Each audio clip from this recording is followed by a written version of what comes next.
also up there, I seen number 5, Maldonado, was also on that front line, so he had his hands team on that front line. He was expecting that. Betsy Layne opening an offense. Nathan Martin up under center. Going to pitch back.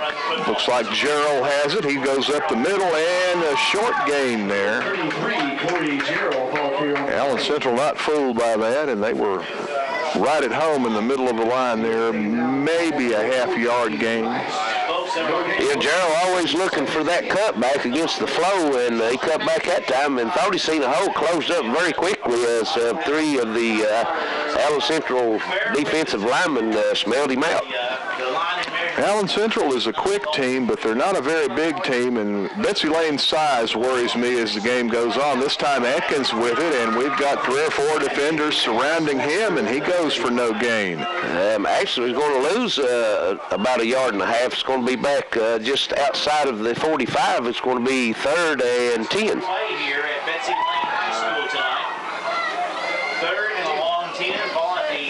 Long 3rd down play for Betsy Layne. Now, they had some success passing last week, and I would think that they may go for a pass here. We'll find out. Yeah, they've thrown the ball a lot. This is the most they've run it this year. The past years, they've thrown the ball a lot, so we've got basically the same players. They can throw it. Martin back, long pass, looking for Tackett, and it's intercepted over there by, who was that, number 5? Parsons. Mickey Parsons. Mickey had a great game down there in that homecoming win over the Phelps Hornets. Well, if Betsy Layne wouldn't have got the first down, they would have had to punt it. So even though it's an interception, that serves the same purpose as a good punt. And Allen Central's going to have it on the 10-yard line, so it's deep in their own territory. Judging by from some of the kicking I've seen this year, Larry, I think that pass was a lot better than some of the punts. Could come out a lot better. But I think Hamilton had a tough week last week at Pivot. I think one of his punts went 7 yards, so might have served him well. Allen Central and Betsy Layne going to do the same deal on them that the Rebel defense pulled on them on the first possession. The running back goes absolutely nowhere. I think that was number 24, Hamilton. Hamilton and Parsons are going to see a lot of work tonight. And actually, Hamilton lost back to the 5-yard line, so it's going to be, well, they're going to mark it now at the 6-yard line, so a loss of 4 for Hamilton. 2nd and 14.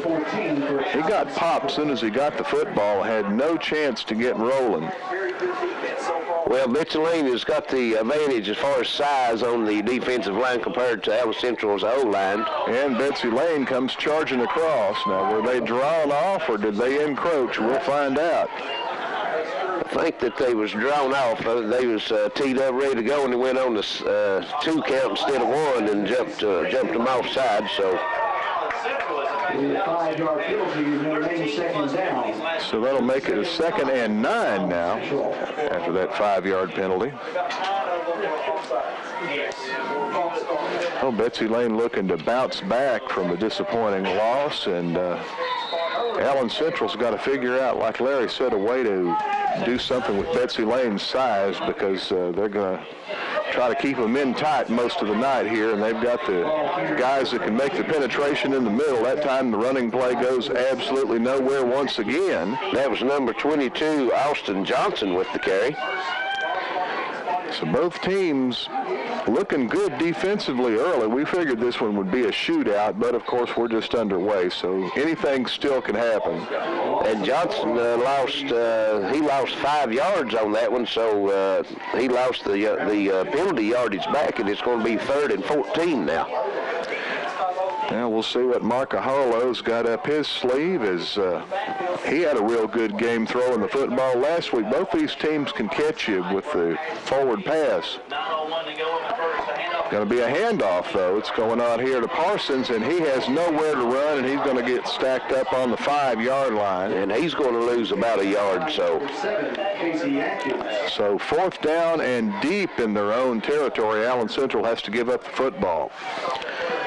Chuck, that's 3 different backs with the carries in that series for Allen Central, and all 3 was negative yardage. End up with a negative 10 yards rushing on that possession. Betsy Layne is using that size up front to get penetration. In the backs, there's somebody there waiting on them or harassing them as soon as they get the football. Near block, but he gets the punt away. It's coming down and dropped, and Allen Central may have come back up with the football there. Number 33. Yep. As Corey Gerald couldn't hold on to the punt, and Allen Central, I think, got the football back, didn't they? They did. That's number 24, Hamilton coming up with it. Gerald looked downfield just as he was getting ready to receive the ball to see if there's anybody coming, and took his eye off of it, hit him right in the chest, and he coughs it up. All in all, that punt wasn't that bad because the kicker had a big rush coming in on him. He got it away, and it was fairly high. That's 2 turnovers here for Betsy Layne, and we've still got 8:13 to go in the first quarter. They fumbled a punt and threw an interception. Allen Central with the football now. That is Harlow. He's rolling out. Now he fires a pass. That was nearly picked off over there. Number 4, Nathan Martin on the coverage, stepped in front of the receiver. Boy, and he would have been, that would have been a pick 6, and it's right in his hands. We might have seen the reason that Nathan's a quarterback instead of wide receiver out there.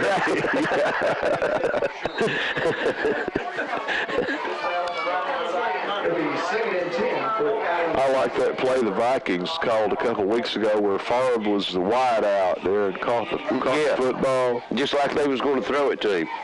8:09 to go first quarter. Score 0-0 with 8:09 to go here in the opening quarter from Betsy Layne. Harlow in the shotgun gives off. Number 24, Hamlin, going to the far side. He's got some room around the corner, cuts up the middle, and Gerald comes flying through there to knock him down, but a big gain by Shane Hamilton. They're going to mark it on the 44-yard line, so it's going to be a pickup of 26 yards for Hamilton. Well, they got around the corner that time. He showed his speed in the open field once they maneuvered around the corner. There's only 2 defenders to beat, and Gerald came flying over from the other side of the field and laid the tackle on him, but not after a huge gain. 1st and 10, Harlow out of the shotgun.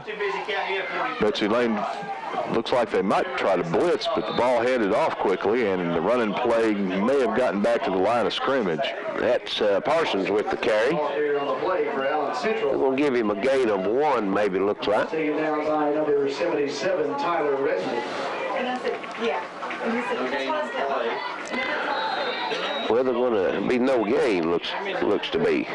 Parsons and Hamilton both go about 160 pounds, neither one of them big backs. They've got some speed. They've got that quickness and speed. Sure, just as Hamilton showed a while ago, if he can get a hole or get to the outside, they can cause some trouble. Handoff goes to Hamilton, and he gets some nice yardage over left tackle. Goes all the way out near the first down marker. I think maybe a little bit short. It's going to be about 2 yards short, look like. It's going to bring up 3rd and 2, a pickup of 8 for Hamilton. 36-yard line. Definitely 4 down territory for Allen Central. For sure, they want to get this first down and then strike first because they're well aware of Betsy Layne's scoring capabilities. First quarter, and nothing game on the first one. Harlow under center, man in motion, fakes a handoff to Johnson. It goes to Hamilton, I think, again, and he goes over that right side. Gets more than enough for the first down. Yeah, he's going to be taken down about the 17-yard line, a pickup of 9. The play will result in a first down for So Allen Central has found a chink in Betsy Layne's defensive armor, and they're going to that right side with a lot of success here on this drive. Yeah, that's 2 big runs they've got over that left, right side this drive. First and 10 for the Rebels. All right, Harlow again from One man split out wide here to the near side, got a man in motion. Harlow gives off. That's Hamilton again. He goes inside the 20 down to about the 15-yard line is where they're going to spot it, right on the 15-yard line. Big number 77, Tyler Resnick with the tackle. Pickup of 2 for Hamilton. for the Rebels. 2nd and 8, ball resting on the 15-yard line of Betsy Layne. 5:42 go in the first quarter, no score. Early in that first quarter from Johnson County. Harlow's got him lined up. He's in the shotgun. Johnson in motion again. It looked like a messed up play, but the ball went right to Johnson, really kind of on the snap, didn't it? Well, Johnson was coming behind Harlow like on the end around, and Harlow fumbled the snap, hit off his hands, and Johnson picked it up just like it was pitched to him, and but he ends up losing a yard, so it's going to be 3rd and 9 now. Yeah, they could have had a little disaster there, but Johnson was right there, and like Larry said, it looked like it was meant to be. It went right into his hands. Johnny on the spot, wasn't he? Mm-hmm. Well, we're finally getting the crowd come in here. It was a cool but beautiful night for football. We've got this wonderful foliage as a backdrop. It's just gorgeous here on the hill. Harlow rolling out under some pressure, hits the pass upfield, and they're going to have a 1st and goal situation. Parsons on the reception, goes all the way down to about the 5-yard line inside the 5, isn't he, Larry? I'm going to mark him down about the, that looks like about the 2-yard line. First down for So pick up 15 yards for Harlow on the pass. Harlow good at rolling out and still being able to throw. Was that Parsons that caught that one? Yeah, Mickey Parsons on the reception. Harlow was under some pressure, but put the ball right where it needed to be, and they're knocking on the door. Parsons in motion, give off to Hamilton. Hamilton straight up the middle, and he breaks through the line and goes in for the score. Let's see, now that's he's down on the 5-yard line. Well, I'll be doggone. I tell you, it's hard to see it at this angle all the way over there. on the play. It'll be 2nd and 4 for Allen Central. So I was off on my yardage. I couldn't see any numbers across the way, and it looked like he was on the 2-yard line, didn't it? You can't tell it paint very well from up here. Yeah, you can tell Betsy Layne's been using the field a lot because it's all dirt in the middle of the plant, and the markings is already gone on it. It's been so dry, it's hard to keep it from getting worn out. Hamilton fighting and digging, and he gets close to the goal line. Taken down by number 7, Casey Atkins. Wow. He's going to be on about the 2, looks like.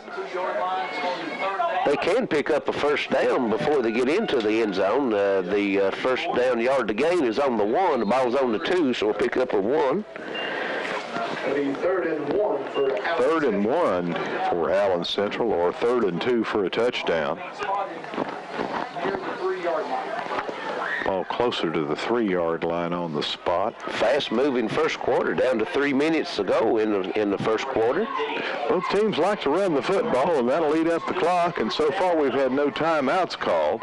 Here's Harlow again from shotgun. Harlow, shotgun, Johnson in motion, going to the right, and we've got a flag before the play gets underway. Yeah, Allen Central jumped. So that's going to make it a little tougher. Instead of having a 3rd and 1 from the 2-yard line, they'll have a 3rd and 6 from right out there between the 7 and 8 is what we'll call it.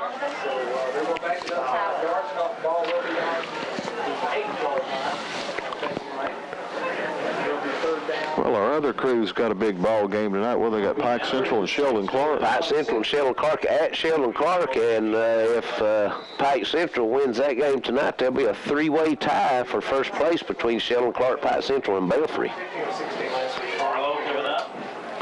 Good district there. Some solid teams. Man in motion this time is Parsons. He gives off to Hamilton. I think that's who that is. And he blasts forward. Doesn't make it into the end zone. Let's see. Got him on about the 5-yard line. So they're going to be short on that play, and it's going to be 4th down. Pick up a 2 for Parsons. Gain of 3 on the play. It'll be 4th and 3 for Allen Central.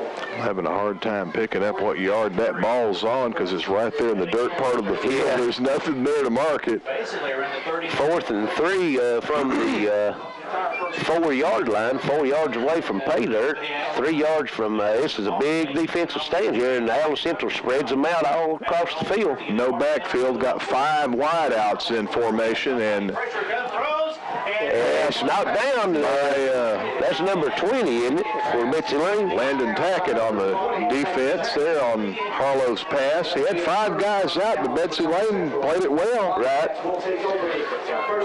And that's a big defensive stop for Betsy Layne's defense, stopping them down, had it on the 4-yard line, couldn't get it in.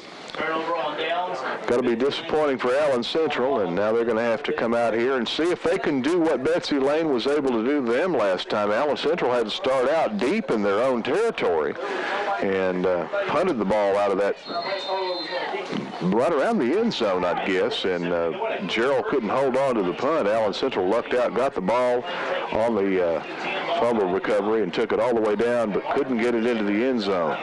This time Martin gives off. Outside bounces Adkins. He breaks one tackle and still on his feet and fighting up near the first down marker. At least 8 yards, I would say, Jamie. That's the thing about Atkins. He's got the size and power to go along with the speed, and when you can get out around the corner like that, you're taking on, cornerbacks and safeties where you can sometimes knock them right on out of the way and keep going. Exactly. I noticed, though, he's carrying that to ball like a loaf of bread. He had it out in the air, and that's not good if he drops that one. I think it's straight up the middle. Dylan Hamilton that time on the carry. Coming out of that fullback's position, but didn't pick up much. He gained 1. That's going to be enough for a first down. Got a yard, and that's all they needed. Well, good job by Betsy Layne. They wanted to get out of the shadow of their own goalpost, and they've got a first down out there near the 16-yard line, a little bit more breathing room. Outside, they go with it to Gerald. He comes to the near side, and there are flags flying everywhere. And these wingbacks coming in, too, as they also a fumble. Well, they said Gerald fumbled the ball as well. And Allen Central comes back with it. Let's see what the flag is.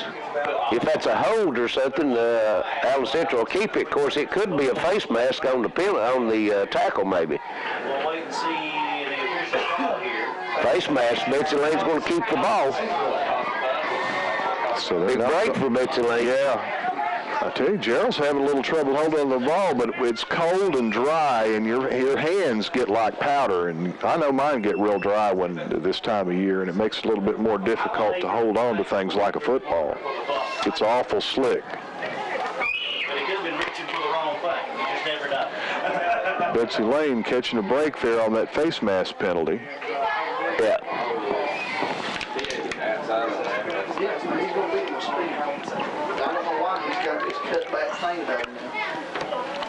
So the ball going to be moved up on the penalty. They're getting ready to move it. I tell you, the trees are absolutely gorgeous now. Wish some of the folks that I know down in Florida were up here. They'd enjoy it, don't you? Oh, yeah. Sitting by the fire. They're just marking it off 5 yards on the face mask.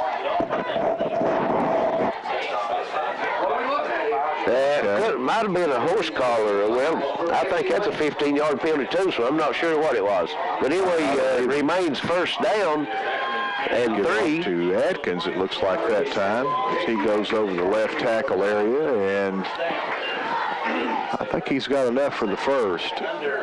Well, I think he'll come up about a yard short, pickup of 2.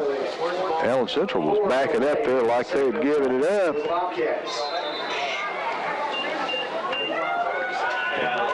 Got about a yard to go here for Betsy Layne. Martin gives off. Gerald, he breaks out to the far side of the field, got lots of running room off to the races, and he's going to be brought down all the way out at the 47-yard line. First down, Betsy Layne, exactly 5 seconds to go here in this opening quarter. No score in what we figured was going to be a high-scoring affair, Larry Cecil. Yes, we figured it was going to be, but no points on the board yet. As we're going to come up to the end of the first quarter, it's 0-0. Betsy Layne, Allen Central. Betsy Layne with the ball and driving. We'll send it back to the station. Be back. This is Intermountain Sports Network. More than ever, life is full of change. And sometimes change is good. Same with your cable package. By upgrading to streaming with Gearhart TV, you get a ton of features and content. That's entertainment for everyone, no matter what they watch or how they do it. Change doesn't have to be a challenge either. Streaming with Gearhart TV is easy to use on the devices you already have. Ready for change? Contact Gearhart TV and make the switch to streaming today. Now's your chance for a great deal on smoking fast internet from Gearhart Broadband. Upgrade to the smoldering speed you need, up to 1 gig, and add Plume adaptive Wi-Fi to reach every corner of your home. Experience no-lag gaming, your favorite music, web surfing, HD video streaming, and connect to the latest smart devices. If you're ready for an upgrade, call or click Gearhart Broadband for a great offer today. Betsy Layne with it, 1st and 10 on their own 46-yard line and driving the ball. And here's play with Chuck Schofield. Thank you so much, Larry. Betsy Layne now got plenty of operating space as they got that big gainer and have a first down up near midfield. Martin up under center, and we've got some movement and a flag. And I think that could be the guard on Betsy Layne might have raised up before they jumped. Let's see. Yep. So it's going to be 5 yards against Betsy Layne, and those little 5 yards penalties don't look to be much sometimes, Chuck. But you got 1st and 15 instead of 1st and 10. You're driving. Their drive killers sometimes just as well as the 10 or 15 yarders. Yeah, and Betsy Layne, that's if there's one thing that's been a bugaboo with them, they've got talent, and they've had a lot of silly mistakes during the year that we've seen. This time, who is that? That's Gerald with Adkins leading the way. Got a flag way back up here at the line of scrimmage. If the play holds, Gerald goes all the way down the far sidelines for a touchdown, but we got a flag right up here near the line of scrimmage. It's going to be a flag on a hold for Betsy Layne. And, Chuck, that's one of those penalties that officials throw sometimes. It's on the complete opposite side of the field from where the run's at. Had nothing to do with the play, if that's what it's going to be. He's pointing back and explaining his call to the White Hat, so let's see what they're going to come up with. Yeah, often you'll see that, and that, you talk about drive killing, when it's not necessary all the way, away from the side of the field the play was on. That's holding against Betsy Layne, so that's going to be another 10-yard penalty. And I know well, let's see, wait a minute. Now they're saying holding Allen Central. They're going the other way. Well, if you're calling hold on them, why would you accept that penalty? Okay. A little confusion reigning here. Betsy Layne, some of them raising their hands, signaling touchdown. Allen Central backing up way down the field, at least part of the team. Now they're all coming back up here toward the middle. I think they're going to get an explanation. Holding against Allen Central on the defense. There we go. Okay.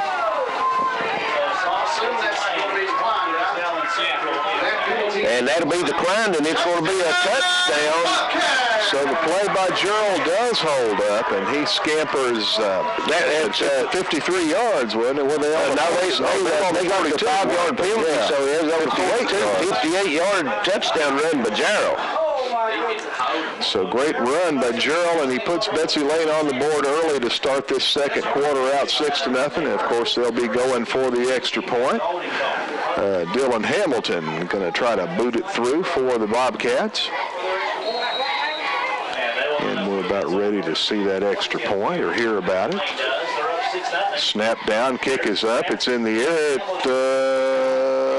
No good. Going to be off to the left, and Betsy Layne leads right now by a score of 6-0 with 11:47 left in the first half of play here on the XX, WXLR, WXKZ, and TV5. We'll be back after this short timeout with more football on Gearhart Networks.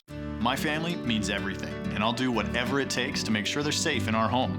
I started with this, a whole home security system with 24/7 monitoring. We control our system from anywhere, and wherever I am, I can see my family's okay.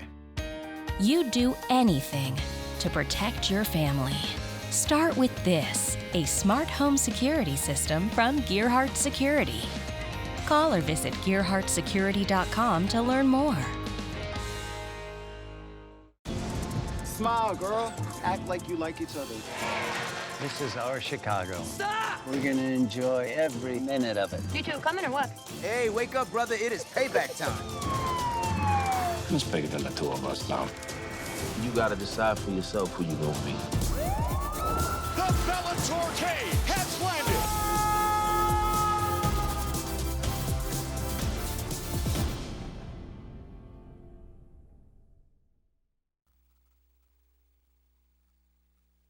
As Betsy Layne breaks out on top of Allen Central 6-0 with a 53-yard run by Gerald. Extra point no good, so Hamilton tees it up, ready to kick off the Allen Central. And here play-by-play is Chuck Schofield. Thank you so much, Larry Cecil. And looks like Parsons and Hamilton back deep for Allen Central, but the first time I don't think the ball went too far. Let's find out if he's going to lay the foot into it or short kick it here. Hamilton ready to boot it away. And he's going to kick it away, and it's going to come down to on the run as that looks like Hamilton. I believe that is. Boy, he bobbled it in front of him and picked it up out of the air. So both teams having trouble hanging on with the ball. And I think it's not that where it's cold, Chuck. It's in the dirt. Right. You've got no grass in the center of the field, and that dust gets on that football, and it makes it look like it's got powder on it, and your hands are going to be dry in this cold weather anyway. Yeah, the trainers on the sideline need to get their towels out and get some clean those balls. Of course, Betsy Layne was kicking their own ball, so they probably didn't clean that one off for Harlow gives off, and very short gain, and then a vicious tackle there by Betsy Layne. Well, that's actually going to be a loss of 2 for Hamilton. Hamilton surged into that line and got slung backwards. 12 for Allen Central. Allen Central, the first time they had the ball, Chuck, they didn't run 3 plays for a negative 10 yards, but the second time they had the ball after they recovered the fumbled punt from Betsy Layne, they moved it right down the field. Yes, they did. They were knocking on the door last possession and just couldn't punch it in. Johnson in motion, give off this time to Hamilton, and in the backfield coming in is that number 3 for Betsy Layne, Ryan Lawson on the tackle. And that's a loss of about 6 more. Good penetration by Betsy Layne. They really interrupted that play big time. The running back had nowhere to go. He was hit. He got ready to look upfield, and all he saw was blue. Yep. So Hamilton has lost 8 yards on these 2 carries. Allen Central comes out in the spread formation this time, Chuck. Got 3 wideouts here to the short side of the field. He's going to throw to the far side. Pass is right there, but a good hit as the pass comes in by Nathan Martin on that nice hit there and breaks up that pass, and it'll be 4th down for Allen Central. He arrived just as the ball got there and jarred it loose. He'd been well short of the first down anyway, so it's going to bring up 4th and 17 now. Allen Central will be forced to punt. The last time Allen Central got a good rush on the punter, so hopefully he'll be a little better protected this time and can get off a good kick. Standing back deep is Gerald for Betsy Layne. Kick is going to be short into the far side of the field. It's going to bounce right around to the 30-yard line is where it's going to die. Well, that's pretty effective punt. They kicked it away from Gerald and let it roll, and he wasn't going to pick it up. Not in that dirt part of the field where it's going to be dry as a bone.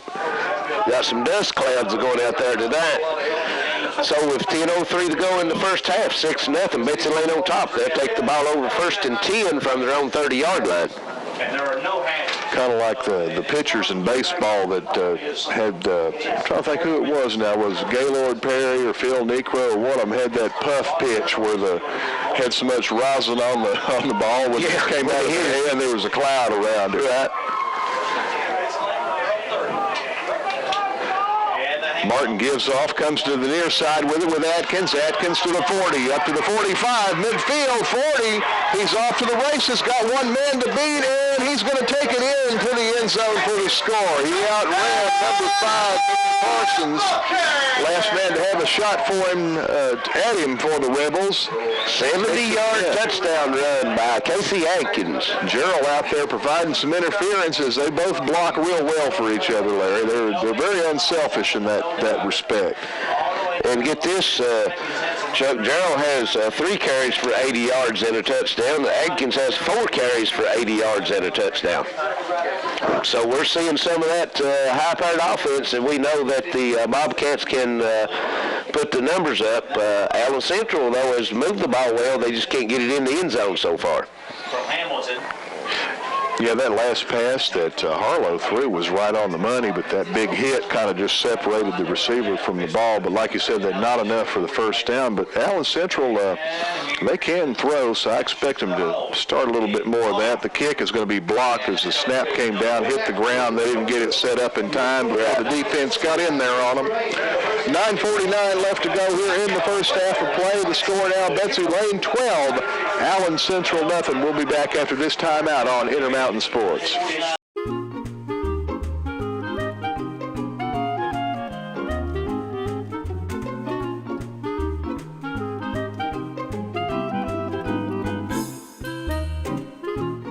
Even on the most perfect day, the unexpected can happen.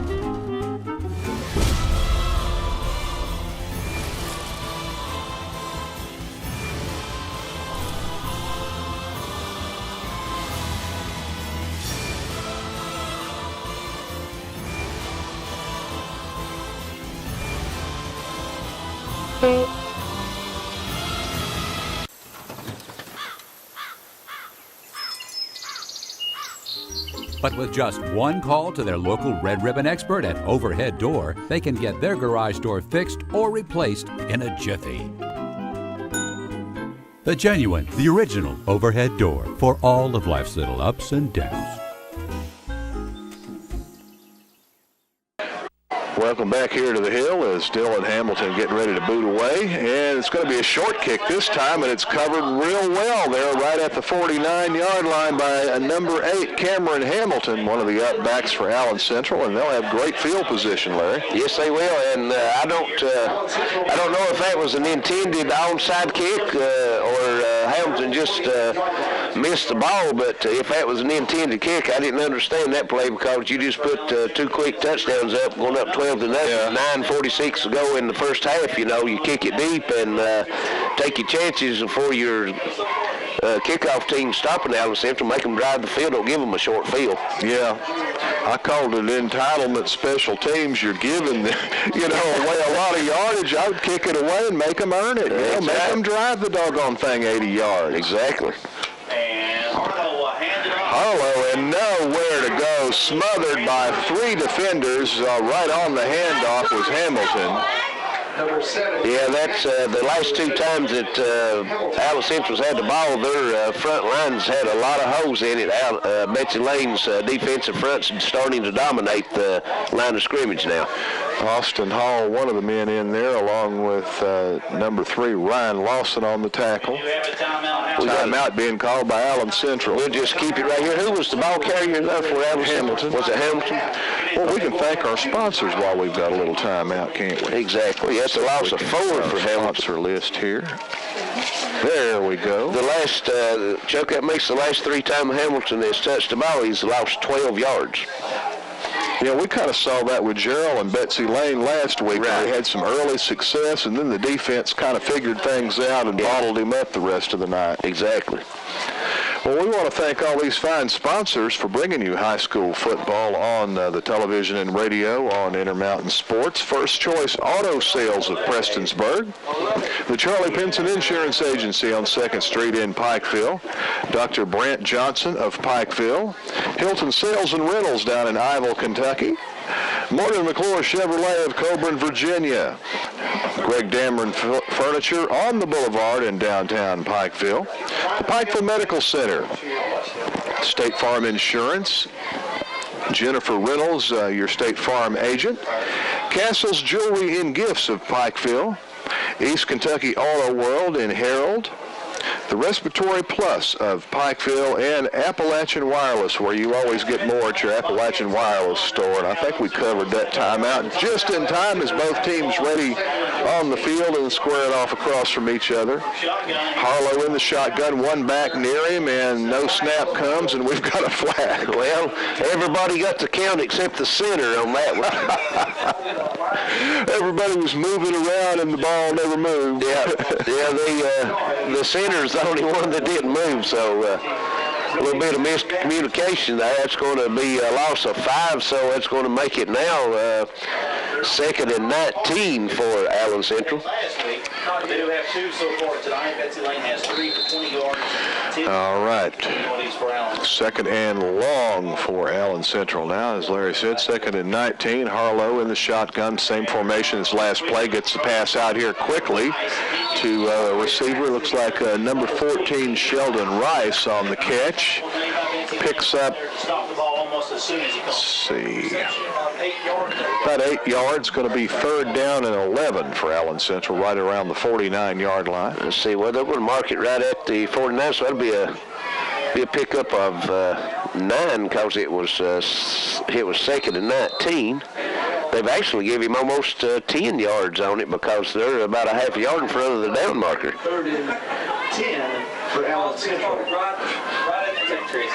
So now they've got it right up there. It's 3rd and 10 as Harlow back to pass. Fires outside once again. That's number 14, Sheldon Rice. He didn't hold on. He had it going out of bounds and couldn't hang on to it. He had the ball and fell down, and that's what made the ball go out of bounds. And in high school football, that's not a fumble, that's a complete pass. Well, Allen Central staying the ground caused the fumble there, but it's going to be 4th down, and Allen Central going to debate here as to whether they want to give Betsy Layne the ball at midfield or do they want to kick it. Yeah, that Rice, he pulled the ball down, but when the Betsy Layne defender hit him, he dropped it before he went out of bounds, so thought it was correct call by the official. On the ground, that caused the ball to go out, but it's not an incomplete pass in high school football. It is right now. So Allen Central's going to go for it, 4th and 9 from their own 50-yard line. Harlow rolling the pass under quick pressure, has to dump the ball out fast, and it's incomplete. Yeah, that was a little bit behind Rice as he turned around and tried to get it, couldn't bring it in, so it's Betsy Layne's going to take over on downs on the 50-yard line. So Betsy Layne comes up with a short kick and gives Allen Central a short field. They can't do nothing with it, and Allen Central turns it back over to Betsy Layne, almost where they took it over, Chuck. Yeah, good job by the Betsy Layne defense. That official right down there on the sideline, so he had a good point of view there on that incomplete pass, because I tell you, with all the players standing up and fans in front of us, we couldn't see down there as to what happened on that play, but Allen Central not able to hold on to the ball. They give it back over. Betsy Layne, Nathan Martin gives off to Gerald, and Gerald breaks one tackle and tries to avoid another and has his feet cut out from under him by Sheldon Rice. And he's going to be stopped for no gain. And Gerald made the first man miss, but got chopped down by the second, and 2nd and 10 will it be for the Betsy Layne Bobcats. Yeah, sometimes when you stop in the backfield and try to juke a player, shake him, and get by, he might give the defense a chance to catch up with, and that's exactly what happened that time for Gerald. Yeah, football, as fast as it flows sometimes, that one split second is the difference between gaining and losing yardage. Exactly. Adkins picks up 4 straight up the middle. Can bring up 3rd and a short 5 now. 4 on the play. It'll be 3rd and 6 for Allen Central. So 3rd down for Betsy Layne. Allen Central's defense being pretty stingy right now. Let's see if they can hold on this 3rd down play. They'd love to get the ball back in halfway decent field position. We've still got plenty of time left in this first half with 7:10 to go, and Betsy Layne up by 12, and we've got a bunch of jumping on the line again. Another flag down. And this is going to go against Betsy Layne. It's going to be a false start, so it's going to end up now. It's going to be 3rd and 10. So a little bit more interesting play here now. There's probably going to be a pass play. That's 3 penalties on Betsy Layne tonight. 2 false starts and 1 offsides. It's all the 5-yard variety, but see if this could be a drive stopper as the ball's moved back to the 50-yard line. Well, there wasn't hardly anybody here 30 minutes before the ball game, and we've got a good crowd here now, Larry. Everybody kind of huddled in on this cold night. They was humped up to the fire, wasn't they? Yeah. They knew what time the game was going to start. Takes a screen, goes deep. Out there is Maldonado, and the ball a little bit overthrown. He had to kind of twist and turn to try to get up to the football. Incomplete, and it'll be 4th down and long for Betsy Layne, and Hamilton out there, number 8, it looks like, to boot it away. But, yeah, I think that's a smart play by Coach Parsons. Yeah. You know, he's going to try to kick it deep, and defense hasn't given up anything to Allen Central the last 2 times the Running Rebels has had the ball, so he's going to try to kick it deep, pin them in deep in their own territory. And where's the punter? And the punter, Hamilton, he's out.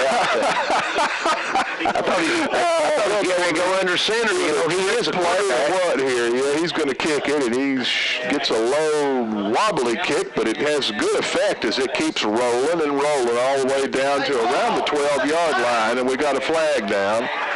Somebody got hit down there while they were watching the ball roll. Yeah, that's a play. Betsy Layne's player, as Allen Central's player was standing there watching the ball roll down, wasn't trying to make a play on him, and Betsy Layne's player just come down there and just cleaned his clock. So that's going to cost him 15 yards. I tell you, see, this is what separates Betsy Layne from being, you know, like a number 1 team in the district. They've just made so many mistakes. Yeah, a lot of them just silly mistakes. Right, yeah, right. They've given away points and given away first downs and a lot of yardage, just mistakes. And you know, I guess that comes with experience and all that kind of thing. They've got some seniors on the squad, but well, you know, they definitely have been aggressive hitters all year long. You want to play aggressive, but you want to play smart aggressive. Yeah, ball, true, you know. true. So it cost them 10 yards. Ball's going to be marked out to the 15. The ball would have been on the 13, so it's 10 yards from spot of the foul. So gets Allen Central out of the shadow of their own goalpost. Be 1st and 10 from their own 25. 6:26 to go in the first half. Allen Central down 12-0. And Harlow hands off, and no running room there. That's Hamilton, and he's going to lose about a half a yard. They're having a hard time right now running the ball on Betsy Layne. Hamilton, not a big kid, neither is Parsons. They're both similar in stature to Gerald, and they need a little bit of blocking to get at least get going. Once they get going, they're fine on their own. But well, Betsy Layne right now is putting 8 and 9 men up in the block, and they're just the gaps are being shot by the linebackers, and the defensive front line is just controlling the line of scrimmage. Allen Central don't have no place to go. Betsy Layne kind of playing defense like Pikeville played against them last week. Yeah. Screen pass out there to Hamilton. Hamilton on the run. He gets a few yards. Let's see, probably 6, maybe 7 over there. Little swing pass out of the backfield for Harlow.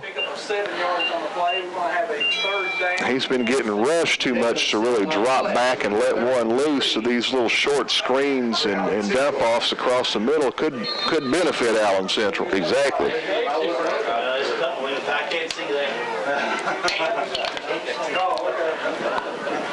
Harlow's 3 of 7 now in the game for 32 yards. See it, 3 wide receivers, Parsons, Rice, and Hamilton with 1 reception each. We're under 5 minutes to go here in the first half with Betsy Layne up 12-0 on Allen Central. Allen Central, big 3rd down play. Harlow in the shotgun, pitches out to Hamilton. Hamilton trying to get around the corner, breaks 1 tackle, gets pushed forward, and finally goes down, but he's got enough for the first down up near the 45-yard line. Yeah, that's a nice cutback by Hamilton. He's going to pick up about 13 yards. Betsy Layne had him hemmed in, 3 defenders, and he made a nice cut and shook all 3 of those. And actually, his own man ran into him, knocked him down. He could have win on that one. Yeah, Gerald, one of the guys in on Hamilton there as he first got the football, but not able to make the play. Let's see, have we got a flag down or something? I see the 10-0 is the score. One of the officials, the side I didn't see one. head linesman come over and is talking to Robert Staggs, the white hat. And our game is a little tighter than some of the others. Gerald came up kind of gingerly, you know, last week in the second half. He got banged around a little bit and was favoring a leg, and he came up favoring the leg again on that last play, but remains in the ball game. I see somebody that's not in uniform evidently is leaving the sideline, so must have said something to the head linesman that didn't supposed to be said. Robert Staggs went over and told him to leave. Deep pitch to Hamilton. He turns the corner and is going to make something out of what I thought was going to be a busted play. He's going to pick up 3 or 4 on the carry. Looks like about 4. That time the pitch kind of deep. It went behind him, and Betsy Layne had some defenders converging, but Hamilton able to scoot around that corner, outrun him basically to the tune of about 4 yards. And Hamilton is doing a lot of ball carrying here. Hamilton's got 13 carries already in this first half for 53 yards, so he's going to be a tired young man in this game if he keeps that pace up. That is for sure. And that could slow him down a lot in this second half because he's took some pretty good licks from the Sure has. Harlow gives off, looks like Hamilton again, and he might get a yard. Yep, we'll get down up to the 50. Johnson, Parsons, none of them getting the football right now. It's been the Hal to hand off to Hamilton show. He has been. Well, Johnson's had 2 carries and Parsons 3, and other than that, it's Hamilton with 14 carries in the first half, and we've still got 3:23 to go.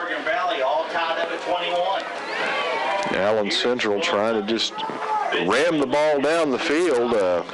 They're giving away a lot of size on the line, but so far it hadn't hurt them all that bad. Short pass goes out to Sheldon Rice, but Rice doesn't get a whole lot. Gets a couple of yards on that pass before he's brought down. Going to be at the 47 of Betsy Layne, and they're going to have a 4th down and about 3. Gain of 3 on the play. It'll be 4th and 2 for Allen Central. 4th and 2. Allen Central's going to go for it. You need this first down here. Now, normally, if you've only got like 4 or 5 yards to go for a first down, you would send your receivers past that first down marker, so if they caught the football, you'd automatically have a first down. Allen Central comes out, spreads it out. Empty backfield. 4th and 2.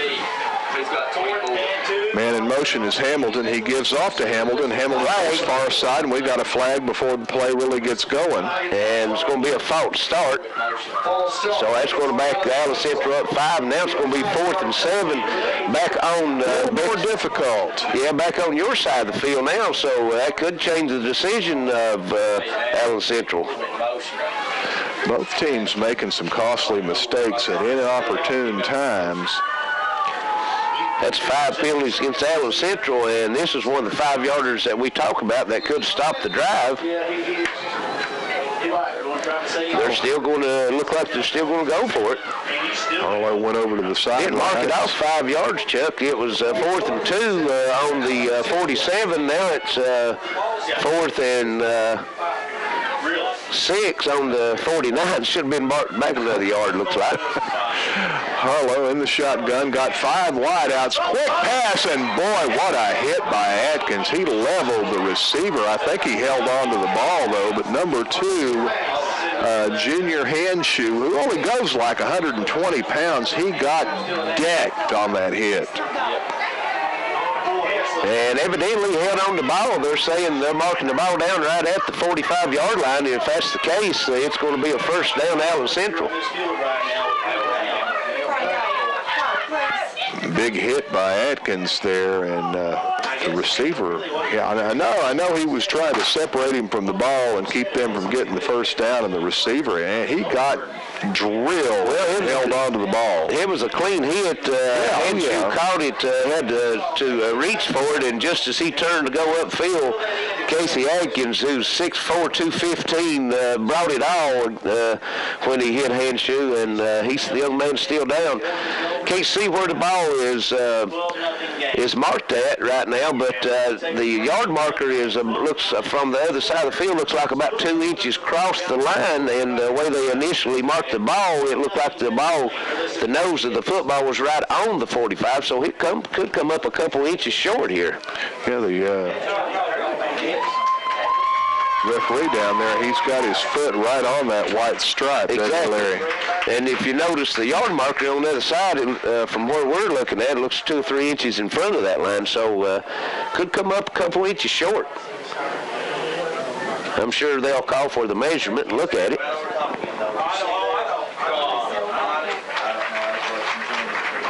The young man is Handshoe up. Got to be tough to get up from a look like that.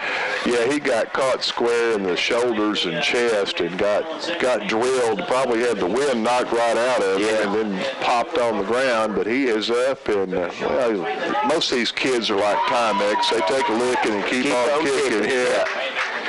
They're tough. If they're going to play football, you got to be. Boy, they're going to call for the measurement on this, and I'll tell you, it's going to be close. Yeah, I tell you what it is, because the nose is actually maybe a hair across that line. It's going to be close. They'll have to call for a measurement, I'm sure. Yeah, after the kid took that hit, it would be the blessing of the gods for him to... Yeah, give him more extra time. Of course, don't see where he went to on the sideline. I think they're working on him over behind the bench, looks like maybe, so we'll hope that he's able to shake that off and get back out here and play. It's just amazing that with a lick like that, as small as the kid is, that he even held on to the ball. Yeah, it is. It's a good tribute to him. It's like, hey, I may get killed for this, but I'm going to go down fighting, and he held on to that football.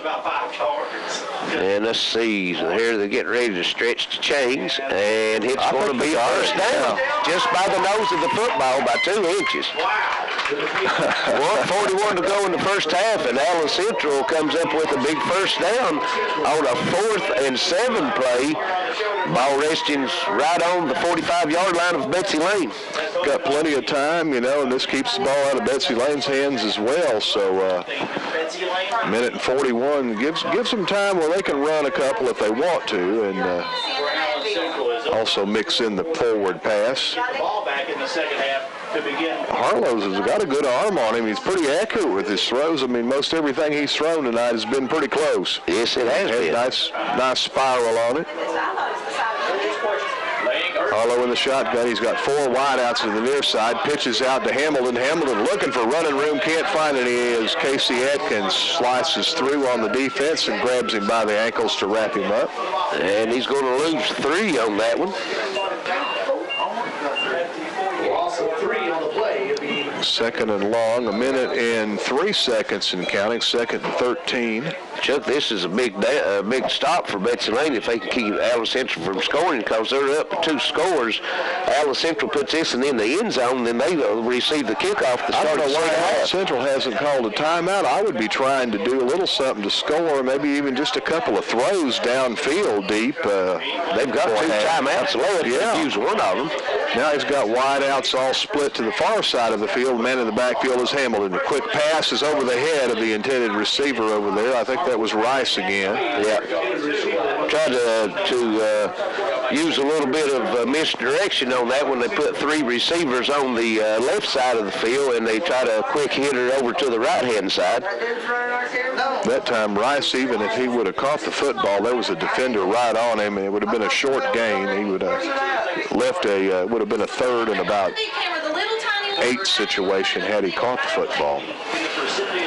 That's Harlow 5 of 10 now on the game for 42 yards. 3rd and 13, 32.8 seconds to go. Clock rested on the incomplete pass. I'd try to get something here and then spend as much time or waste as much as I could on 4th down to run out the half. Pass upfield, and Parsons got open. Maldonado slipped there as they bumped, and Parsons was open, but the ball overthrown and goes out of bounds, so it'll be 4th and long for Allen Central. Ball resting on the 48-yard line, 4th and 13 for the Runnin' Rebels. 27.5 seconds to be exact left in the first half. And you think they'll punt? I think they have to punt this one. It looks like Harlow come back out on the field, but you got 27 seconds to go, and the ball's resting on the 48-yard line of Betsy Layne. If Betsy Layne holds, then they're going to have 15, 20 seconds left to try to score themselves. And yeah, I'd try to run this clock down as much as I can and give Betsy Layne as little clock as possible, because you know that they're going to try something. Let's do a trick play or a fun play. Try to get they've got score quick in the first half. 4 receivers on one side of the field. Harlow, under a lot of pressure, gets the ball upfield, and it's picked off by Gerald. He's going the other way on the far sideline. He's got one man to beat. He outruns him, and down the field he goes. I don't see any flags right now, and Gerald in the end zone for the touchdown for Betsy Layne on the interception. 50, so that would be a 63-yard pickoff return for Corey Gerald. Yeah, he was upfield a good ways. It was on. He picked it up on the 37. Austin Johnson was out there, and ball kind of floated on Harlow, and Gerald turned around and picked it off, and off to the races he went. He had one lineman to beat over there and was able to maneuver around him down the sidelines. We've got a flag on the field over here, so that touchdown might not count. Let's see what it is. Flag on about the 20-yard line. Let's see what they're going to call on it. Man, the flag is back here on the 20-yard. Yeah. Well, that was right over there where number 65 for Betsy Layne. So evidently, probably what happened was Gerald was in front of he was far in front of the Allen Central defender. Yeah. Betsy Layne's man come in and hit him, so that's unnecessary reference, personal foul. Yeah. So that's going to cost Betsy Layne 6 points plus 15 yards. Nick Hancock was over there, number 65 for Allen Central, and there was no way that the lineman was going to catch up to Gerald, and like Larry said, Gerald had probably already gone well around Hancock, and he got popped after there was a necessity for it. And again, Betsy Layne shooting herself in the foot, Chuck, because just you say you're taking 6 points away, and plus you're losing 15 yards. Ball's going to be back on the 37. You got 11 seconds to go, and Allen Central will get the ball to start the second half. So, you know, if they can hold Betsy Layne here and they come out and score, you got a 12-6 game instead of an 18-6 game. Yeah, that foul happened out near the 20, so the ball is going to be spotted here at the 37, so they call the penalty on the 22-yard line, so it'll be first down from the 37 with just 11 seconds left in the half. They'll have time for one, maybe two plays. First play is a high pass, looking out there for number 80, the tight end, and incomplete. That's the first turnover for Allen Central tonight. Looking for a number 80 on the roster. Tell you what. Number 80 for Betsy Layne. Yeah. Eric Roberts, intended receiver over there.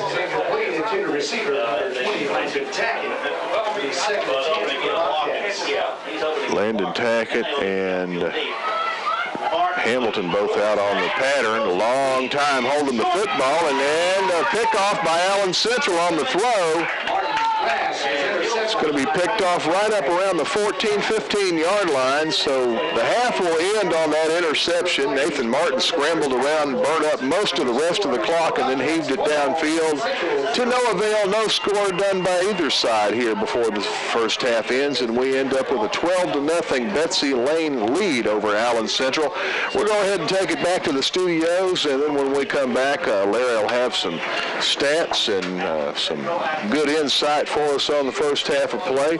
But first, we'll take this time out on the Double X and Intermountain Sports.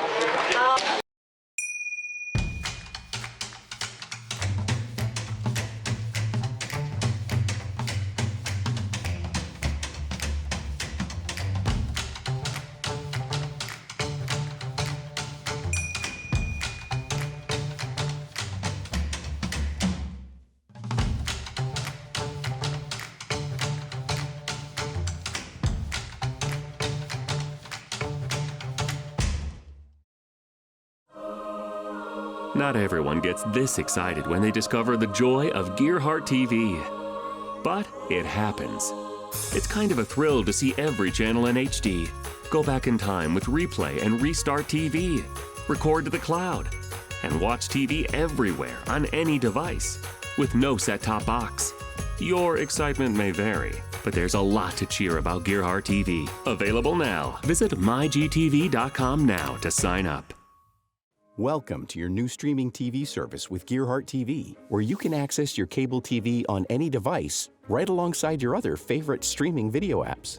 If you don't already have the app on your device or smart TV, you can find it where you download apps. Search for your TV app and select Download. Open the app and you'll be prompted to log in using your account information. This is your email and the unique password you created when signing up. Enter that info and boom, you're in. Once you log in for the first time on any device, you can create profiles for every member of the household. That way, the app can feed you new shows, movies, or sports to watch specifically tailored to you, or help you pick up where you left off. You can also set a PIN to prevent kids from watching mature content. Here's the channel guide, where you can access your favorite channels. And even when you're watching live TV, you can pause or rewind. See everything that's airing live, or filter down to sports, kids, movies, or more. You'll be able to set a recording for live and upcoming TV. You can choose to record the full series or specific episodes. All of your recordings will be easily accessible from the profile you set up earlier. Not sure what to watch? Lean back and browse through your recommendations. Or, with the search feature, it's easy to find something specific. Most remotes feature a voice function. Say the name of a show, or movie, or channel, or actor, and voila! It's magic. The more you use Gearhart TV, the more personalized entertainment experience you'll get. One that you can enjoy on the couch or on the go. It can be a change from what you're used to, but with streaming TV from Gearhart TV, change is good. Halftime lead over Allen Central. Allen Central had some opportunities though, Larry. They moved the ball well a couple of times, but just not able to punch it in the end zone. But defensively, I think they can't be too disappointed. Betsy Layne with only a 12-point lead right now, and they've got a pretty high-powered offense. Yeah, Betsy Layne's been their own worst enemy, actually, this first half. As you said, Allen Central has had, we don't keep the time of possession, but I'm sure they've had double the time of possession that Betsy Layne has, because Betsy Layne, Adkins has only got 5 carries for 84 yards and a touchdown. Gerald's got 4 carries, and Hamilton with 1 carry, so that's only 10 carries on the ground, and Martin has attempted 4 touchdown passes, so Betsy Layne's only run 14 offensive plays that first half. And go over to Allen Central side, Hamilton, the running back for Allen Central, has carried it 15 times himself. So Allen Central has got a lot more plays in because Betsy Layne's had the quick scores. Yeah, that one long interception return there by Gerald also helped them a lot offensively, so they haven't had to run too many. They ain't had to get a couple of points anyway. That's right. Aggins had a 70-yard touchdown run for Betsy Layne, and then Gerald had a 53-yard touchdown run, so quick scoring. So on Allen Central side, Parsons carried the ball 3 times for 2 yards. As we said, Hamilton's been a workhorse. He's carried it 15 times for 51 yards.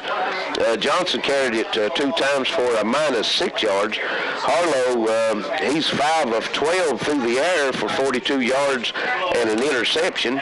He's hit 4 different men with those 4 completions. Parsons with 1, Rice 1, and Hamilton with 1, and Henshaw with 1. The pick that Allen Central head coach Corey Gerald picked it off and went 73 yards for the touchdown, but it was called back for a personal foul late hit on Betsy Layne. So, and they ended up not scoring, so that took 6 off the boards for Betsy Layne. That was with 11 seconds to go in the first half, so Allen Central will get the ball to start the second half. Down 12, we'll see if those 6 points that they've took off the board for Betsy Layne on the penalty comes back to haunt the Bobcats tonight. Both teams away for the Bobcats, and Allen Central has not come out on the field yet. Now they're getting ready to get lined up. We'll let you know who the deep backs are going to be. Probably going to be Parsons and Hamilton if I was a betting man. Yeah, that's who it'd be. Allen Central with only 1 turnover, and that was the pick by Gerald that we referred to. Betsy Layne, on the other hand, with 3 turnovers. They've had 2 interceptions. One of them was a Hail Mary at the end of the first half, but Gerald fumbled a punt that would have put the ball on the 35-yard line of Allen Central. Allen Central recovered it. Betsy Layne with 4 penalties in the first half, Allen Central with 5. So, as Chuck said, Hamilton tees it up, getting ready to lay the toe in it, and here play is Chuck Schofield. Thank you so much, Larry Cecil. He's going to boot it away this time. Gets a nice kick, and it rolls on past Parsons, who picks it up deep. He's going to take it out, get some blocks. He's got some room. Dylan Maldonado's got hold of him over there around the 35-yard line, and then gets some help, but a nice run back on that kickoff by Parsons. Yeah, he thought it was going to bounce into the end zone, but the ball hit on the end of it, bounced straight up at the 5-yard line, so that's a nice return by Parsons, getting it out to the where they're going to mark it, the 30, they're just marking it just across the 35-yard line, so a 30-yard return for Mickey Parsons as Allen Central sets up shop 1st and 10 from their own 36-yard line, trailing 12-0. It's one of those plays where you kind of hope the ball's going to go into the end zone, but then it dies on you and you're stuck. You've got to take it out. It's one of them like, uh-oh. Harlow under center this time instead of being in the shotgun. Gives off straight up the middle they go, and a pickup of about 3 yards there, it looks like. I think that was Hamilton on the carry. That was number 22, I think. Johnson, okay. That was Johnson. Johnson lined up. They had 3 backs in the backfield, and they gave just like a fullback dive to Johnson. Johnson with negative yardage in the first half, so he picks up his first positive gain of the ball game. 4-yard on that carry, and it'll be 2nd and 6. Harlow up under center once again. Gives off this time, looks like Parsons, and boy, he got popped as he turned the corner. He didn't get much of a turn. That was number 22, Austin Hall. Now, he brought the wood when he brought that one, didn't he? Betsy Layne doing some hitting out here. They are tonight, exactly. I know they were laying some of the hits on South Floyd a few weeks ago, I guess, trying to, get a little bit of intimidation factor in. Right. That's 2 big licks here the last 2 times Allen Central's had it. Harlow has been up under center. This possession has not been in the shotgun. He gives off. Well, he's going to, but we got flags down, and we're going to have a penalty here before the play gets rolling. And that's going to be a false start. Allen Central. They've had several of those, and instead of having a 3rd and 4, they're going to have a 3rd and 9. Well, I've gone for 6 penalties tonight, and 4 of them's been false starts. Yeah. And a lot of that, I think, Chuck, is that Betsy Layne is walking the linebackers up between the gaps and faking the blitz, and it's causing them to jump a little bit, get a little nervous. Yeah, I think they're nervous with the marker over there. They finally got it straightened out, though. I said, man, they didn't take it back 5 yards. We seen that the first half. Harlow rolling out here to pass, tries to get one into Sheldon Rice. He was. Oh, there comes the late flag. The side judge was right on that one, called it incomplete. The back judge comes in and throws the flag. I think he's going to have pass interference. Let's see what he got. That's the only call I can think of. Pass interference. That's going to be a first down, Betsy Layne. I think Austin Hall was the man in coverage there, and I don't know. Blanketing the receiver. The receiver wasn't going to have an easy time catching that football. You've got an official that's 4 yards from the play that says incomplete pass. You got one 15 yards away for cause pass interference. I don't know about that one, Chuck. They're going to mark it off, and the ball now going to be spotted. Okay. At the Betsy Layne, it looks like about the 46, between the 46 and 47. Yeah. First down for Allen Central. 46-yard line. It'll be first and 10 for Allen Central. That was going to be a hard pass to catch, even had Rice not had anybody all over him because it was tailing away from him. That one thrown incomplete by Harlow to the far side of the field. He was looking for Parsons and overshot him a little bit. Looking for him to turn the corner and run under it, and Parsons not quite there, about a step away from the ball. Harlow 5 of 13 on the night for 42 yards and a pick. Clock resting, 10:21 to go to third quarter. Betsy Layne up 12-0. Allen Central with the initial drive of the second half.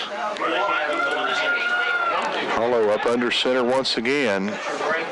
Got 3 backs in there behind him. Everybody in tight, gives off to Hamilton, and he's in trouble, but he gets around the defender who was in there on him. Landon Tackett on the sideline, breaks a tackle, off to the races. If there's no flags, he's going in for a score. He's gone 46 yards for a touchdown. That was 2 missed tackles by Betsy Layne. They had him stopped 5 yards in the backfield. Yeah, they got good penetration, and he got around them. And not only that, Chuck, if it wasn't for the pass interference call, but Allen Central wouldn't have had the ball. That would have been 4th down, and Betsy Layne had the ball. So a penalty comes back to haunt Betsy Layne as Allen Central puts 6 on the board. Now, I'm not trying to speak bad or negatively, and I don't want anybody to take it in any way other than positive, but come playoff time, Betsy Layne is going to have to be a little bit more disciplined. They make a lot of mistakes that hurt them, and when you get into the playoffs, you're going to be playing some decent football teams, and you can't win making silly mistakes all the time. Exactly. I agree with you 100%. Harlow under center. They're going for 2. Pitch back goes to Parsons, it looks like, and he's going to be stopped short of the goal line, so the score will remain 12-6. Allen Central on the board first here in the second half. We've got us a good one, 12-6. Betsy Layne on top. Let's take it back to the studios for a commercial break. You're listening to Intermountain Sports.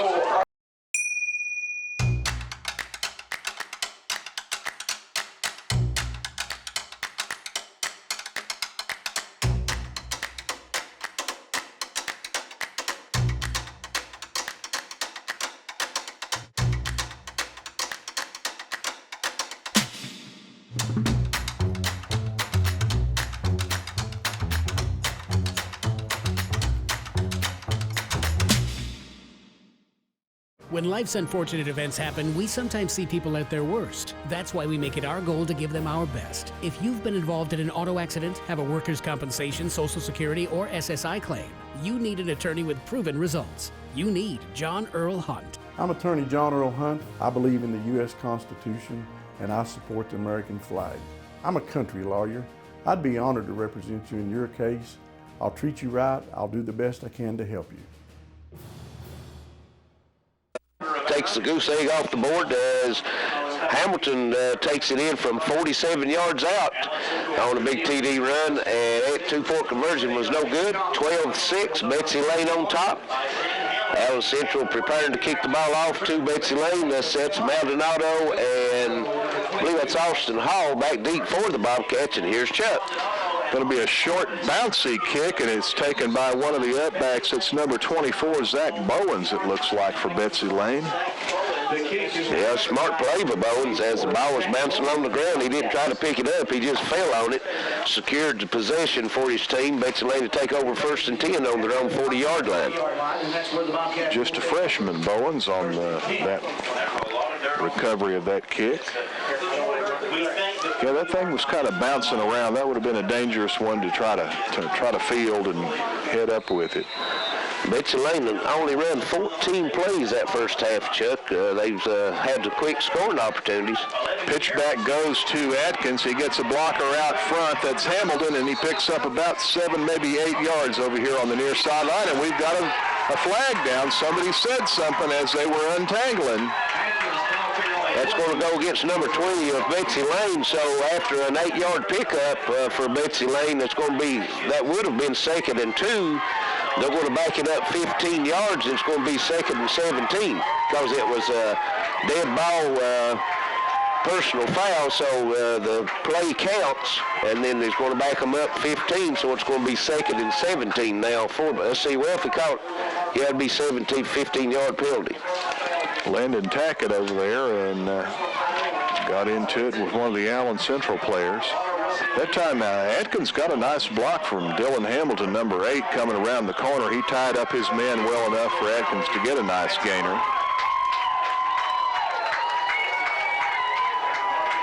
That's 2 15-yard penalties for Betsy Layne already here in this second half. The first one was a pass interference that gave Allen Central a first down, and the result of that was a 47-yard touchdown run by Hamilton. So Betsy Layne, as Larry said, been their own worst enemy. Yeah, they sure have. I mean, even if you've got a good running game, you don't want to be running out of 2nd and 17 situations on a regular basis. That one goes to Austin Hall, I think, number 22 with the football. He breaks several tackles. He's still on his feet and all the way down into Allen Central territory inside the Rebel 30-yard line. That was a great run by Austin Hall. He picked up steam and just broke one tackle, broke another one, and made it all the way inside the Allen Central 30. Down at the 28-yard line, so that's a 32, 32, 37-yard run by Austin Hall. First time he's carried the ball tonight, isn't it, Larry? It is. We've seen him in action before earlier in the year, and he's certainly got some speed and talent, as does Maldonado. Betsy Layne's got 4 or 5 real good skill players. Pitch back, it goes to Atkins. He finds a little bit of running room, and then it closes up quickly. One-on-one tackle, and we've got a fumble on the end of the play there as Allen Central getting a nice hit. Allen Central comes up with it. Atkins loses it inside the Rebel 30, so another mistake's going to cost the Bobcats. I mentioned it earlier in the first half. Casey, he carries the ball like a loaf of bread sometimes, you know, and he always is going to fight for those extra yards. But when you get in struggling with those defenders around that ball, and that time it smacked out, Allen Central comes up with it on their own 39-yard line, and the Rebels got a little bit of momentum here in this second half, Chuck. Well, they've just scored, and they get the ball back on the turnover in not too awfully bad field position. They've had it in worse shape. Harlow gives off to Hamilton. He tries to go around the far side, and this time he's hemmed in and stopped by Landon Tackett for a loss. Big loss. That time Hamilton, Larry, wanting to go with that deep corner run, and he got deep and never could get back upfield or turn the corner as Tackett was right on him. Yeah, that's going to lose 6, looks like, for Hamilton. That's exactly what the doctor ordered for Betsy. Hamilton doesn't mind running a few extra yards if he can feel sure that he's going to get it to the outside, but that time good penetration by the Betsy Layne defense, no chance to get it outside. Here is 2nd and a long 17. Harlow rolling out, fires upfield, and fires behind his receiver, Sheldon Rice. Rice had cut a little bit closer to the near side of the field. The pass came in kind of behind him. 3rd and 17, 3rd and long for Allen Central. So Betsy Layne looking to stop here, and they could get the ball back in reasonably good position. Exactly, and you was talking about Hamilton just a few minutes ago in the first carry, losing those yards. You know, he's the type of back that he might lose, 6, 7, 8 yards, 3 carries in a row, and then take it 75 for a touchdown the next time he tips the ball. So he's a dangerous young man. Yeah, he and Gerald very similar like that. They've got the speed, and we saw that in the second half. Pikeville, would hit Gerald for a loss 3 or 4 times in a row, and then he'd reel off a 31-yard run. 22-yard line. Long pass out there, and it's caught. Rice hit and loses the ball as he comes down. It's going to be called incomplete. Yeah, that one wasn't going anywhere anyway. Betsy Layne had 2 defenders. Of course, they had 2 on Hamilton a while ago when he broke loose and went to touchdown. Rice had his hands on the ball, but got popped pretty good. They've been on him pretty tight, and he has not really had a lot of operating space, and when he does get a hand on the football, he's getting a lick, too. And this is Parsons back to kick the ball on the punt, so he's a running back also, so you could watch for the fake maybe. Nathan Martin back to receive. The ball bounces inside the Betsy Layne 50. Martin going to let it go, and it's down at right around the 42, 43-yard line of Betsy Layne, so they'll have pretty good field position. That's always an important part of football battles, field position. And Betsy Layne in several games, they dominated field position, and they've got it in pretty good shape right now. Yeah, they dodged the bullet that time as Atkins, they was driving the ball and Atkins fumbled it, but they forced Allen Central 3 and out and got the ball back. So what the Bobcats need to do now to make up for that turnover is to take this one down and stick it in the end zone. I'll tell you what, I've got something, and I guarantee they won't lose hold of the football. It's this window caulk and seal, and if you get that on your fingers, everything sticks to you. The quarterback might not be able to get it out of his hand. And there's Hall again with the carry. He's going to pick up about 2. I'm going to have Larry Cecil sanding tips on that stuff, because it's more like sticky rubber than it is, spackle or plaster. Right. Trying to figure out how I can smooth that down before I can paint it. Martin up under center. Backs in the wishbone, wideouts one on each side. Pitch back goes to Atkins. He dodges one tackle, gets a nice block by Gerald, another block, still on his feet and finally driven out of bounds around the 40-yard line of Allen Central. 20-yard run by Atkins, and he needs to turn around and shake Corey Gerald's hands as Gerald, that time, Chuck, had 3 blocks. Yeah. There was a man about to get Atkins about 5 yards deep in the end zone. He blocked him. He comes in, and he blocks another man at the 50 and comes off of him and takes another one out of bounds at the 40-yard line. So it's 3 blocks on one play for Corey Gerald. So Atkins needs to give him a big hug with as Allen Central's going to take a timeout. So with that, we'll send it back to the station. 7:57 in the third quarter, 12-6. Betsy Layne's on the move. This is your Intermountain Sports Network. Now's your chance for a great deal on smoking fast internet from Gerhardt Broadband. Upgrade to the smoldering speed you need, up to 1 gig, and add Plume adaptive Wi-Fi to reach every corner of your home. Experience no-lag gaming, your favorite music, web surfing, HD video streaming, and connect to the latest smart devices. If you're ready for an upgrade, call or click Gerhardt Broadband for a great offer today. My family means everything, and I'll do whatever it takes to make sure they're safe in our home. I started with this, a whole home security system with 24/7 monitoring. We control our system from anywhere, and wherever I am, I can see my family's okay. You do anything to protect your family. Start with this, a smart home security system from Gerhardt Security. Call or visit GerhardtSecurity.com to learn more. Allen Central, we'll find out. Offsides, yep. I'm about afraid to say what it's going to be anymore.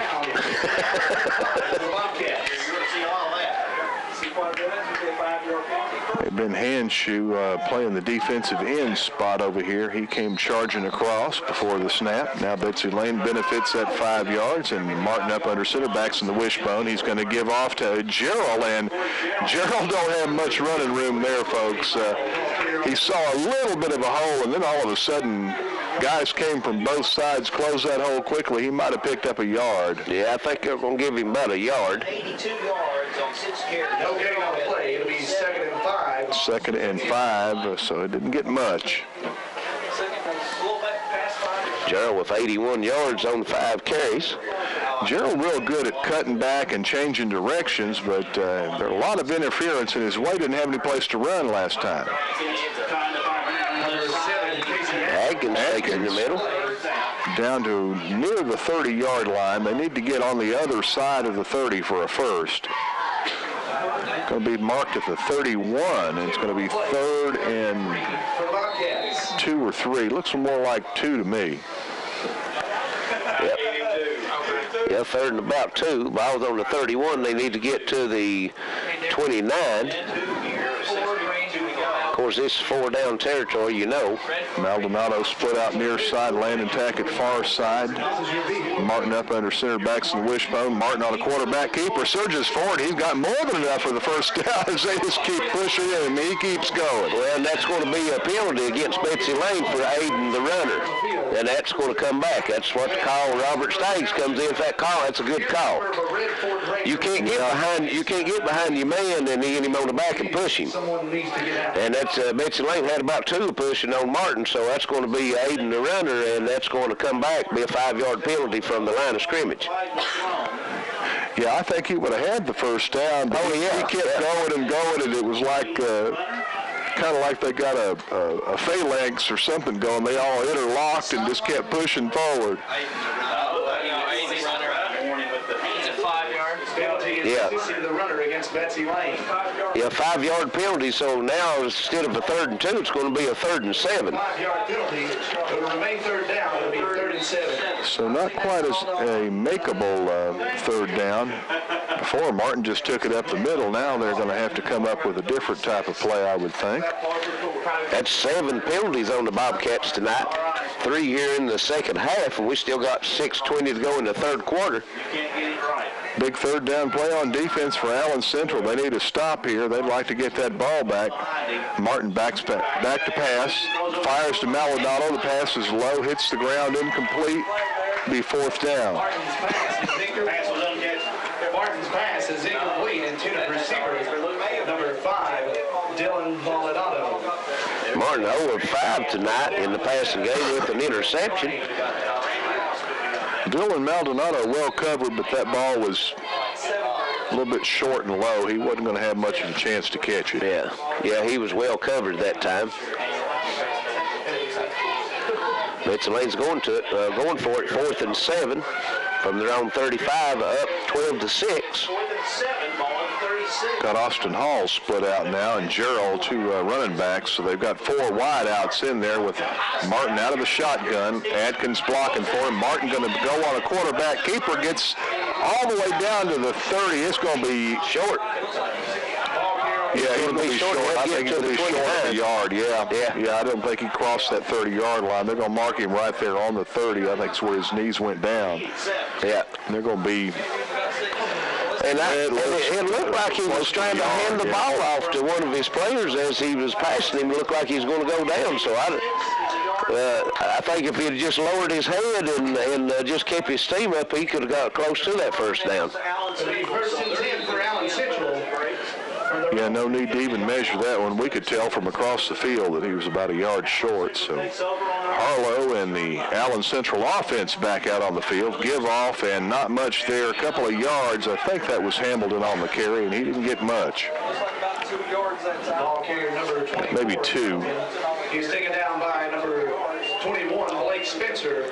Spencer and Lawson and Hall all on the tackle for the Betsy Layne defense. Yards on 19 carries, and he has Allen Central's lone score tonight. That was a 43-yard gain of 2 on the play. I got him for 18 carries for 93 yards and a touchdown tonight for Hamilton. Well, you're about ready to hit your relaxing part of the year. Your lawn work's about done for the year. It's a slowing down, that's right. You can kick your feet up and watch a little football. I've been doing that anyway. And off over the middle, that's Gerald. Gerald on the carry, and He's taken down by number 77, Tyler Resnick. Resnick on the tackle. Not much running room there. That was number 22, Johnson, I think it was. Yeah. Play. It'll be 3rd and 5. Austin Johnson. Central. He picked up a couple or 3 yards there. Going to be 3rd and 5 for Allen Central. 4:42 and counting left in the 3rd quarter of play here from Betsy Layne. It's been a good one, not quite as we expected. The points have not come in droves like we were thinking, but it's still been a good ball game. give off to Hamilton, and that time the defense had already penetrated and was waiting on him to get the ball. That was Casey Atkins. I seen him easing up to the line of scrimmage. He knew that Hamilton was going to get that ball. He shot the gap and made him in the backfield and threw him back for, let's see where they're going to mark it. That's about a 8 or 9 yard loss. Atkins in there along with Lawson. Lawson, number 3's played a good game tonight for the Bobcat defense. Casey Atkins with another big defensive play, so he's doing it on both sides of the ball tonight. He's got over 100 yards rushing with a touchdown and has had 2 or 3 key tackles. Had the big hit on the receiver handshoe the first half. Parsons gets the kick away. Gets a decent little bounce and roll for the Rebels and is going to go all the way down to the 40-yard line for Betsy Layne. So all in all, not too bad a punt there by Allen Central. And, you know, Chuck, Betsy Layne needs to put some points on the board. They're letting Allen Central hang around, and it just takes one good run by Hamilton or even Parsons, and this game will be tied.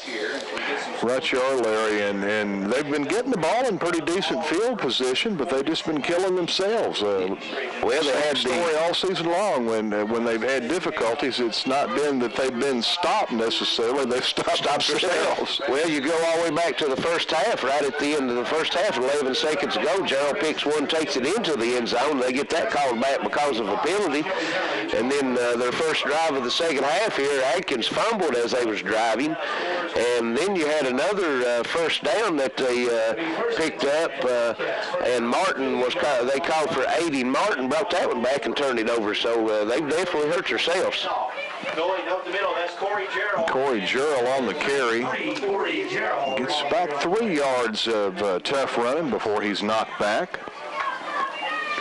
Well, they're going to give him 2, yeah. Looked like he got closer to the 45-yard line before he got knocked back. Looked like it didn't give him his forward progress. Well, when he gets my age, he won't have much forward progress. Pitch back goes to Atkins, and he's got Gerald and Hamilton out in front of him blocking. Leapfrogs one defender and then bulls his way inside the 50 to the 47-yard line. First down for the Bobcats. Well, I tell you, Gerald, he's a little guy, but now he don't care to stick his nose in there. Anytime that Atkins has a big run, you can look and see where Corey Gerald's at, and most time he's engaged in a block that's going to spring him. Yeah, he proves the point that you don't have to be big and burly to be a good blocker. I guess it's kind of like rebounding. It's kind of an instinct, and he's got it because he leads that play every time. And like you said, he ties up somebody, and he gives away a lot of size a lot of times on those blocks. Big 10-yard run by Atkins. First down, Betsy Layne. Give off to Gerald. He dodges one tackler, goes out to the far side of the field, ducks, jukes, gets outside, and picks up about 7 yards, maybe 8 before he goes out of bounds on the far side of the field. And Gerald's feeling it right now because he lowered his head. He was stopped about 2 yards short of first down, and he just lowers his head and runs through the tackler and pick up of about 9. We got a flag on the play over on the far side, though. And it'll be holding Betsy Layne. There they go again. Yeah, Gerald's not very big, and like I say, he's going to have to lower his head and keep digging because he's not going to bowl anybody over, but he's got the fight and the spunk in him. He's certainly picked up some extra yards on that play, but it's going to come back on the hold. 40 yards and penalties. They've had 40 yards and 45 yards of penalties here in this second half. Chuck, Betsy Layne, 40 yards or 45 yards just in the second half, and we're still just under 2 minutes in the third quarter, so they're really shooting themselves in the foot right now. Martin gives off to Atkins, and he is dumped in the backfield. Nice play there, number 65, Nick Hancock, and it looked like number 62, Tyler Ousley, in there. 2-yard loss for Atkins. 4th and 17 for Bobcats. 2nd and 17 now for the Bobcats. May have been William Sloan. I couldn't see whether it was 62 or 63, but we don't want to cheat anybody out of recognition. Nice play there by the Allen Central defense. Yeah, there you had the offensive lineman. The defensive man did push about 3 yards into the backfield and pushed him right into Atkins, made the tackle. Great play by the defensive lineman of Allen Central. Pretty much same formation. Martin back to pass this time, drops back deep. He's got a man open. Landon Tackett hauls it in, and big tackle, he's in for the score. Wow, what a catch by Landon Tackett. Great play there as Martin scrambled around, set up deep in the pocket, had good protection, and then just winged it. Landon Tackett had a little bit of separation, kind of caught it over his shoulder, hang on, and then was able to break that tackle with about 7 or 8 yards to go and carry it on into the end zone for the Bobcats score. 57-yard touchdown pass and run by Martin to Landon Tackett. Well, I was just getting ready to say that Betsy Layne, you know, it's like the engine is running on all 8 cylinders, but the timing chain's stretched. You know, there's little ticks and mistakes here and there that are just killing them and frustrating. There's a fake, and he's wide open the end zone. We got a flag now. Uh-oh, got a flag. Let's see. Hamilton faked the kick. Martin got the football, dropped back, threw it. We got a 2-point conversion, and got a rough in the passer, so the 2 points will be good. The 2-point conversion will count, and the 15 yards will be marked off on the kickoff. So now if you want to try an onside kick, this will be a good time to try it because you're going to be kicking it from the 45-yard line of the opponents. Or you could just kick it deep and try to pin them deep into the end zone. I know Betsy Layne likes to try those short kicks. We've seen a lot of them this year, and we've seen a couple of them get recovered by the team that was intending to recover it. Yeah, the Wildcats going up against Georgia tomorrow, and Georgia's not a big world beater this year. Mark Richt's team kind of down. The Cats certainly capable of winning that one tomorrow, Larry. Yeah, I expect them to win it. I really do. You know, after they've played the number 8 and number 10 team, they beat the number 10 team last week, and the week before that, Auburn, the number 8 team, and was beat with 2 seconds to go. So they've really got their game going in the right direction. If the defense comes out and plays 2 halves, now they can win that one. Yeah, I agree with you. I think the offense is playing fine football right now, and the defense shows some glimmers of hope here and there, and they play well in spots, and hopefully they'll get a full game together because, like you and I were talking, they've got a chance to win out if they play well on defense. Well, it's going to be a very short kick for Betsy Layne at the 45, and they're going to go ahead and kick it deep. It comes down inside the 10 to the back over there. I think that was Hamilton on the return. It is, and he gets out to somewhere around the 25, looks like. 25-yard line. Yeah. On that 2-point conversion, Chuck, that Betsy Layne pulled off for Hamilton, the kicker, he's a freshman, but he also is the backup quarterback. So he fakes the kick, and then the holder steps up and throws it into the end zone for the 2-point conversion. That was a great play and great call there by the Betsy Layne coaching staff.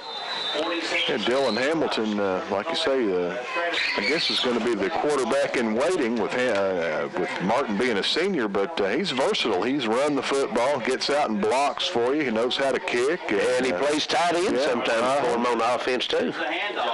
Handoff goes nowhere. A big pile of blue shirts all around the running back that time. Well, number 7, number 2, number 33. See another one there. Can't get the number of the defensive end. They's all in there on that one. Hamilton stopped for no gain. No gain on that play, so it's going to be 3rd and 11, isn't it? Yeah. Only 22 seconds remaining right now. See if Allen Central might get one more play. 18, 17 seconds and counting left in the quarter. That's 20 carries for Hamilton tonight. This time Harlow in the shotgun. Got 4 wideouts. He's going to got his man open this time, and he catches the football. That is Sheldon Rice off to the races. Maldonado, the only man that can get him, and he misses misses the ankle top tackle. He goes in for the score. Sheldon Rice from Micah Harlow, 75 on the field. 75-yard catch and run. Well, they've been trying to get the ball to Sheldon Rice all night. That time he got a little bit of separation in the middle of the field, and we've got a flag now thrown way up here. It wasn't down earlier, Larry. Let's see what I think it might have been against Betsy Layne also. Yeah, it's a personal foul. Yeah, going to be a personal foul, it looks like. Dead ball, yeah. It's Betsy Layne. So I knew that the play was clean because I looked up and down the field when he went into the end zone there. Well, the touchdown counts, and then they all marked this 15 off again on the kickoff against Betsy Layne. So Betsy Layne had a 15-yarder marked off against them. Allen Central on them on the kicks. So the Rebels get right back in this one at the very end of the third quarter here. I'm sure that they're going to go ahead and do the point after attempt, whether it be 2 or whether it be 1, before the quarter officially ends. Looks like Johnson and Hamilton in the backfield. Harlow over there on the sidelines. Parsons in the backfield too, waiting on Harlow's return as the play being called over there. And Gerald sticks to the sideline. Now he might have been thrown out on that play. He's getting a big ovation down there, but we didn't hear exactly what had happened. Maybe Coach Parsons just bring him over to the sideline to talk to him. Been a lot of hitting, yeah. Parsons, according to the press box up here, Corey Gerald's gotten tossed. We'll have to find out more about it if we can. Well, he's leaving the field. He's heading toward the locker room. Yeah, he's going up to the locker room. He is done. That means he's done for the next game, too. So that means on a personal foul like that he won't be able to play next week. Keeper by Hamilton. He slices in on the far side corner for the 2-point conversion. And we've got a 20-12 score now at the end of the third quarter of play. Betsy Layne on top by 6 over Allen Central. We'll be back with the fourth and final quarter of play after this timeout on Intermountain Sports. Smile, girl. Act like you like each other. This is our Chicago. Stop! We're gonna enjoy every minute of it. You two coming or what? Hey, wake up, brother. It is payback time. It's bigger than the two of us now. You gotta decide for yourself who you gonna be. The Bellator Cage has landed.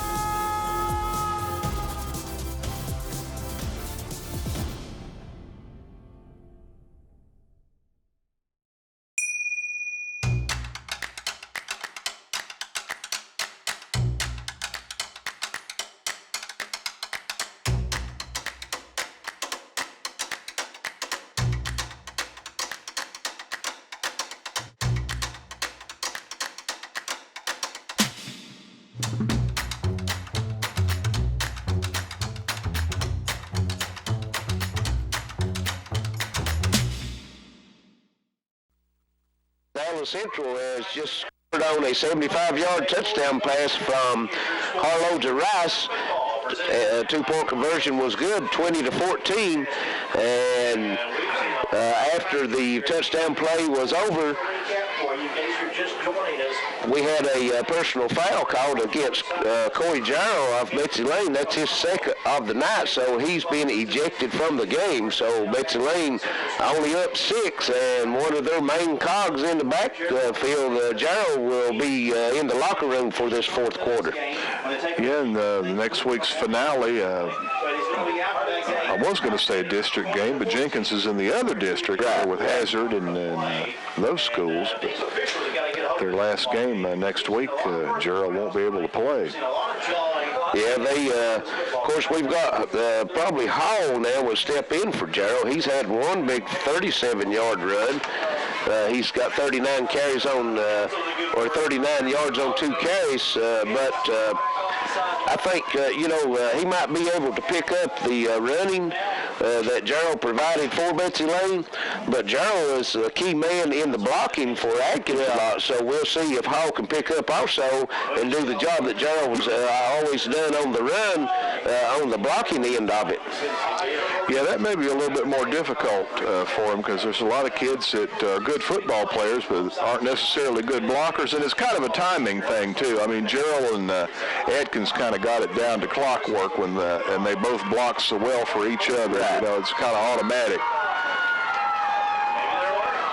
So Allen Central kicks a little kick, and Betsy Layne around. I think on top of it. Got it. Yeah, they're on top of it. Allen Central, well, you might as well call it an onside kick. It bounced around on the ground, didn't get more than 3 feet above the ground the whole time it traveled. Yeah.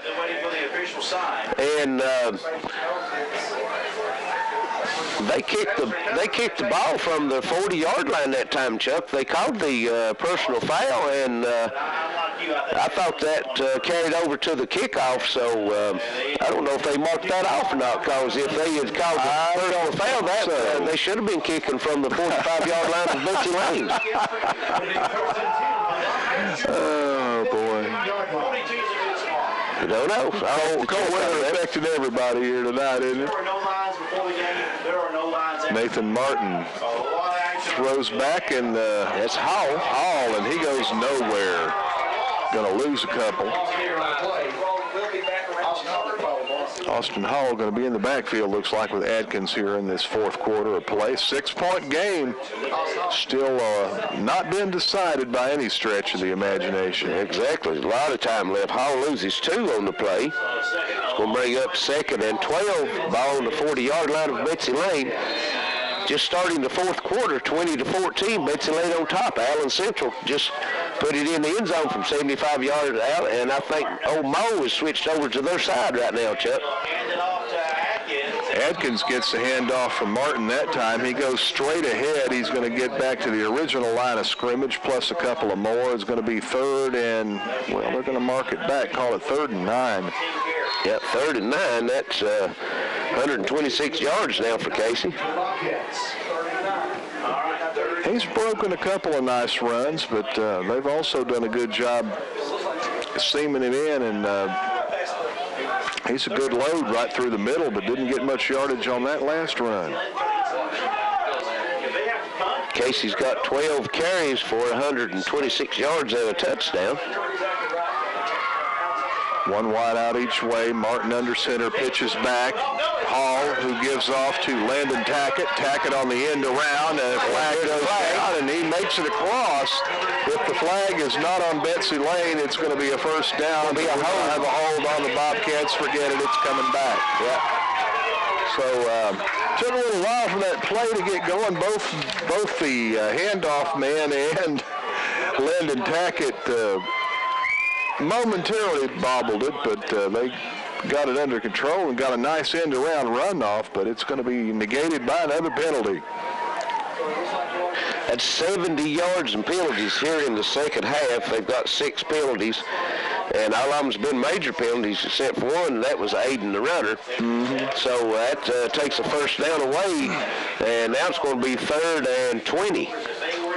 Tell you what, now they're going to have to cut down on the errors because looking ahead to the playoffs, just guessing off the top of my head, they may have to play Pineville or Harlan in the playoffs. Right. And both those teams have showed all year that they can put points on the scoreboard, and Betsy Layne's going to have to tighten it up. Yeah, they've been their own worst enemy tonight, that's for sure.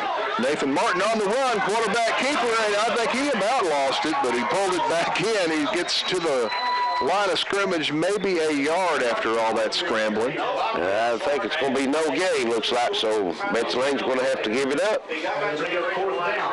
That time nobody open, and Adkins had to run with the football, got a little pressure, and just didn't have any where to run. A good coverage by Allen Central's defense as they kind of spread the field out. They had somebody just about everywhere, and Martin didn't have any place to go. Like Dylan Hamilton getting ready to boot it, but before he boots it, a timeout's been called.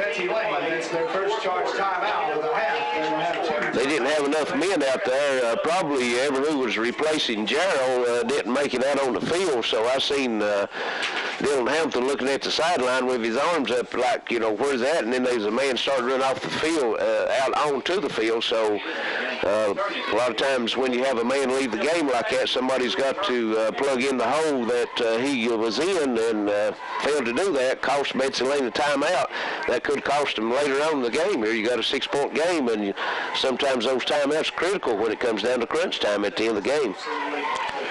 I know at halftime, we were told Betsy Layne and Adams Middle School are going to be over at, Letcher Central High School tomorrow afternoon about 4 o'clock. They've got a shot to win their, Betsy Layne does, to win their first ever.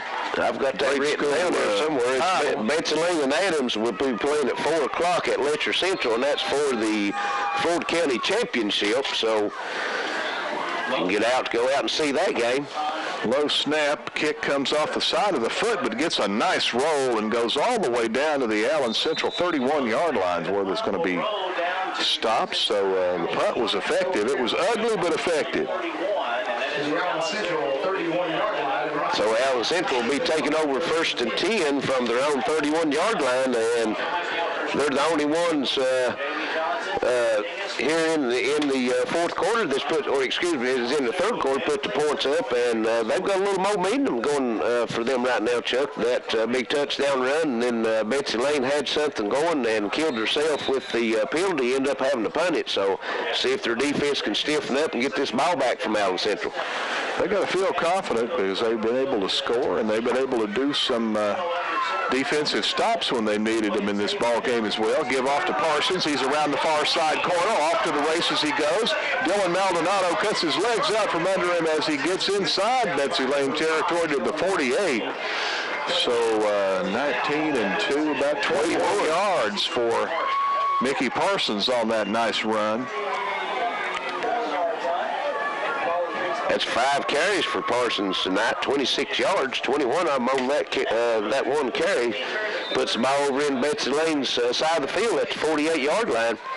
Hamilton had been the workhorse and had carried it so much they finally decided to get Parsons re-involved in the offense, and Betsy Layne doesn't look like they were expecting him anyway on that last defensive play. They didn't think they had but one back, and that was Hamilton, did they? Hamilton goes and picks up about 5 as he surges all the way inside the 45 before he's thrown back. 77, Tyler Resnick, and a host of Bobcat defenders. Pick up a 6. They're going to mark it down at about the, we're going to say the 40. Well, they're marking it back. That's just a pick up a 4 now. It'll be 2nd and 5. They're getting me confused with them yard markers across the way. Yeah. Harlow up under center. Everybody in tight. Pitches back. That's Parsons. Parsons goes over the right guard and picks up a couple before he's belted down over there. He's taken out by number 22. Looks like the 41-yard line. Pick up of 2. Going to be 3rd and we'll say 4. Well, they've got the yard marker set up right now between 3 and 4 yards. Well, in the middle of the field, that 3 yards in a cloud of dust quote's the real thing tonight. It is. That's the drive. Exactly. If they're coming across the field in pursuit, there's little clouds of dust following them.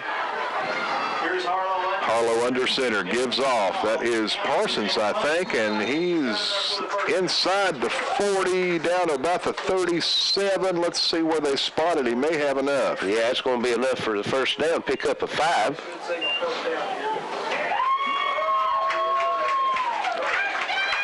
So Allen Central keeping it on the ground, and they pick up a first down. Ball inside the Betsy Layne 40 at the 37 with 7:15 left to go in this one.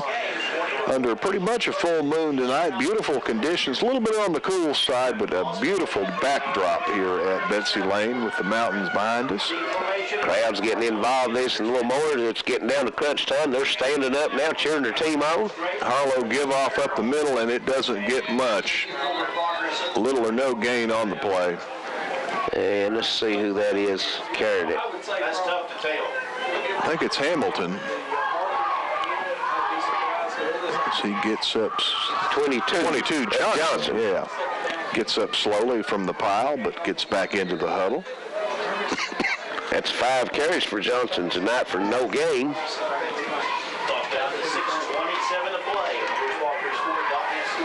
Everybody in tight once again for Allen Central as Harlow goes up under center. Gives off to Parsons. Parsons over the left guard, left tackle. Breaks a couple of tackles, just keeps spinning, Larry, and spinning, and picked up 3 or 4 more on his own, and is going to be down, they're going to be a couple yards short. Well, let's see where they mark it now. It's going to be 3rd and about 4, it looks like. Up about 6 on that. Allen Central has got a little hop in their step right now. They can feel this, Chuck. They're driving it down the field, taking time off the clock, and a touchdown ties it up. So they really got the momentum going for them right now. Harlow up under center. Gives off this way to Hamilton, who comes toward us. He breaks 2, 3, 4 tackles, still on his feet, and down to the 20-yard line, pretty close. Allen Central, like you say, it seems like they want this more right now than Betsy Layne. Betsy Layne has most of the game not been able to take advantage of the size advantage that they have on the line. I figured they'd be pouring through on Harlow and the backs in the backfield on a regular basis, and Allen Central doing a pretty good job blocking this. Yeah, Betsy Layne had 2 defenders back to stop Hamilton behind the line of scrimmage, and both of them let him get away from him. A lot of missed tackles tonight, that's for sure. This time it is Parsons trying the right side, and he gets maybe back to the line of scrimmage. I think they're going to mark him maybe a yard short. It'll be 2nd and 11 is where it looks like it's going to be spotted right now. 24-21, that game 3 minutes to go. Pike Central up on Sheldon Clark 24-21 with 5 minutes to go in the ball game. So you always have some lopsided ones, but then you have some good. Thought that was going to be a good one. Shelby Valley was kind of a surprise. The Black Cats were only up 24-21 at half. No, was it 28-21 at halftime? Right. Harlow back to pass, rolls out, fires, got the man, it's caught, and he crashes into the yard marker down there as he's knocked out of bounds. Let's see, who is that, Rice? I think so. Number 14, yeah, Rice. That's been the one they've gone to all night. He held on and got clocked pretty well, but where he went out of bounds was right up there near that marker. Showing 3rd down. Well, it's right on the mark. Shelby Valley's offense has gotten better as the season wears on. They've given up a lot of points, but they've shown the ability to score, and they were keeping it close with Prestonsburg, which kind of surprised me there tonight in that ball game, at least in the first half. And they plow straight up the middle looking for that first down. They didn't have but less than a yard to go on the play. That's Harlow, and he picks up 2, and it's going to be 1st and goal from the 8-yard line for Allen Central. Allen Central in the perfect position if you're a Rebel fan. They've got the ball. They've got a 1st and goal. They've got plenty of time with 4:24 on the clock. They're down 6. 1st and goal. Big defensive stand here for Betsy Layne. They got 4 downs to try to hold them out of the end zone. Allen Central just methodically driven it down the field here on this drive. Yeah, they've gotten some nice blocking this time around. Straight up the middle they go. I think that's Johnson, first man into the hole, and there wasn't much of a hole there. Let's get rid was Hamilton. No gain on the play. Get ready to say there wasn't no hole there. Yeah. Again, 3rd down, 20-14, pop down to 3:48. You have to be awful small to squeeze through it anyway. Yeah. So no gain on the play. Going to be 2nd and goal from the 8-yard line. Clock still ticking. A little over 3.5 minutes left in this ball game. The Rebels down by 6. Give off to Parsons. He's fighting. He's digging. He's getting close. Doesn't get in, but he's down. He's down at about the 4-yard line. Is that where they're going to mark it? Yeah, it's at the 4. You just can't tell from where we're at. It looks like he's closer, but you can see the line over here and look at this fish. It'll look like he's on the 4.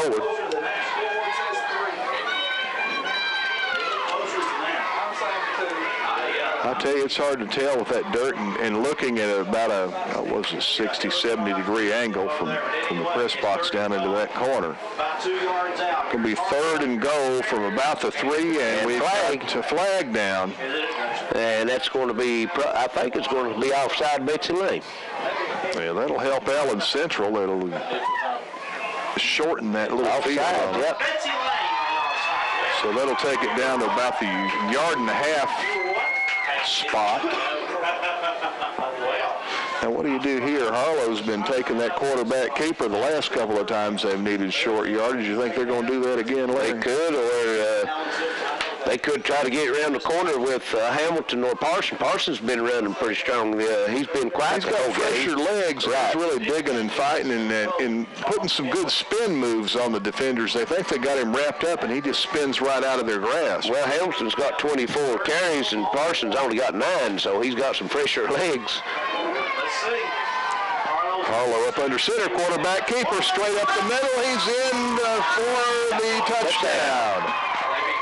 So Allen Central has tied this one up with 2:36 left in the ball game. I guarantee you they're going to. Well, they don't need to go for 2 if they could kick it through, but we'll find out. I've never seen them try to kick it. Yeah, that's what I'm thinking. I think they'll have to go for 2 here.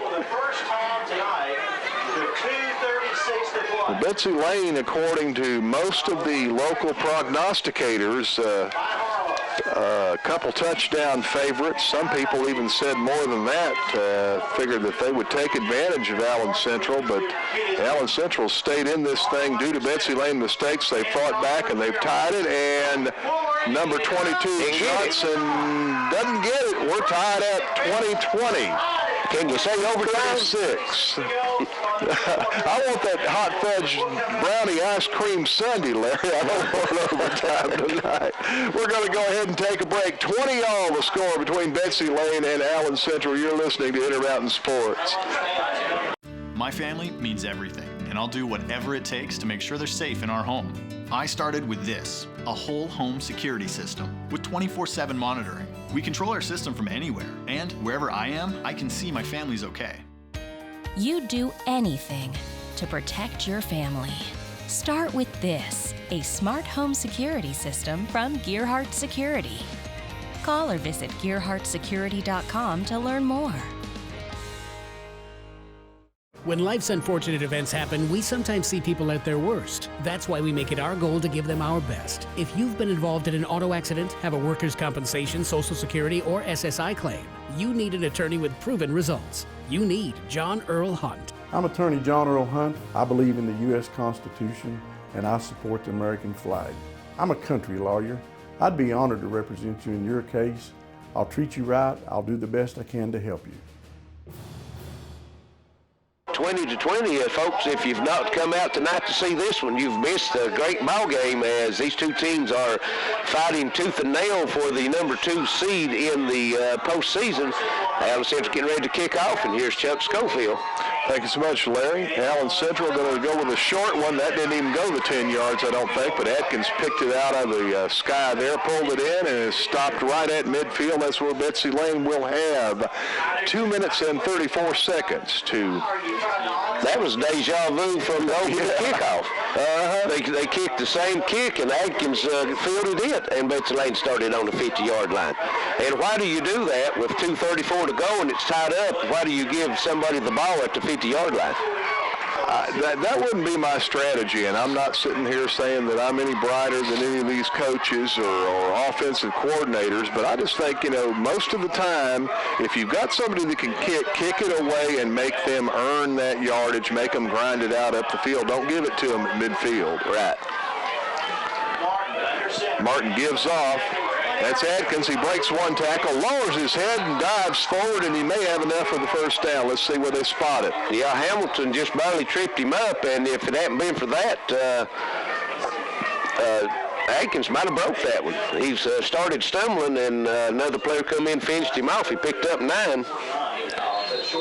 Had that ball wrapped up pretty well that time and just lowered his head and said, well, I'm going down. Let's see how far I can go.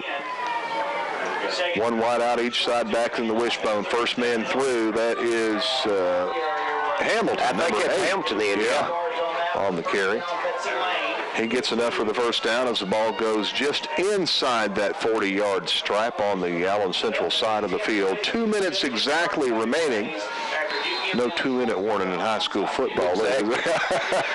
And, don't know if it'll come down to it, but Betsy Layne had to burn one of their timeouts earlier in this quarter because not enough men on the field. So we see if that comes back and hurts. Fumble on the play, the ball all over the place, and I think Allen Central's come up with it, Larry. I think they did.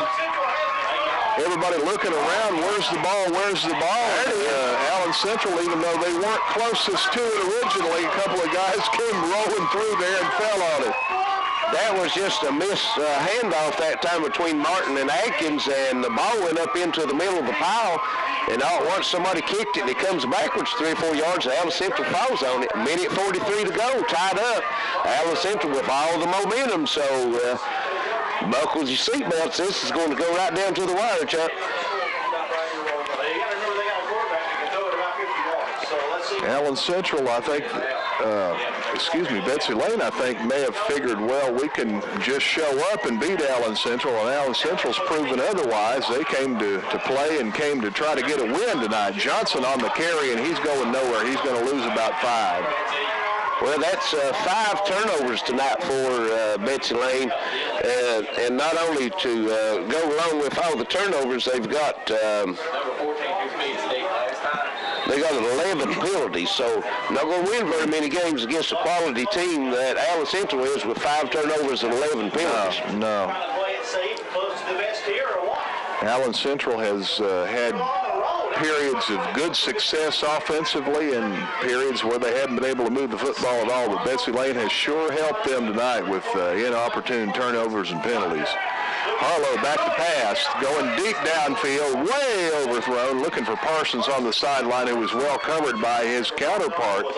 Same number 5 there, Dylan Maldonado, covering for the Bobcats. Yeah, Maldonado, he was playing deep that time. He wasn't going to let Parsons get behind him and actually cut his route off, which you can do because the defensive man has got the same opportunity to make a play on the ball as the offensive man. So that's a good play by Maldonado. It stops the clock just under a minute at 57.5 seconds to go. 3rd and 14, ball on the 38-yard line of Allen Central. Harlow kind of in a mini shotgun, dropped back about 3 steps, fires upfield. The pass was close, not held on to over there. Big hit applied right when the ball came in. It was Parsons again, I think, the intended receiver. Exactly.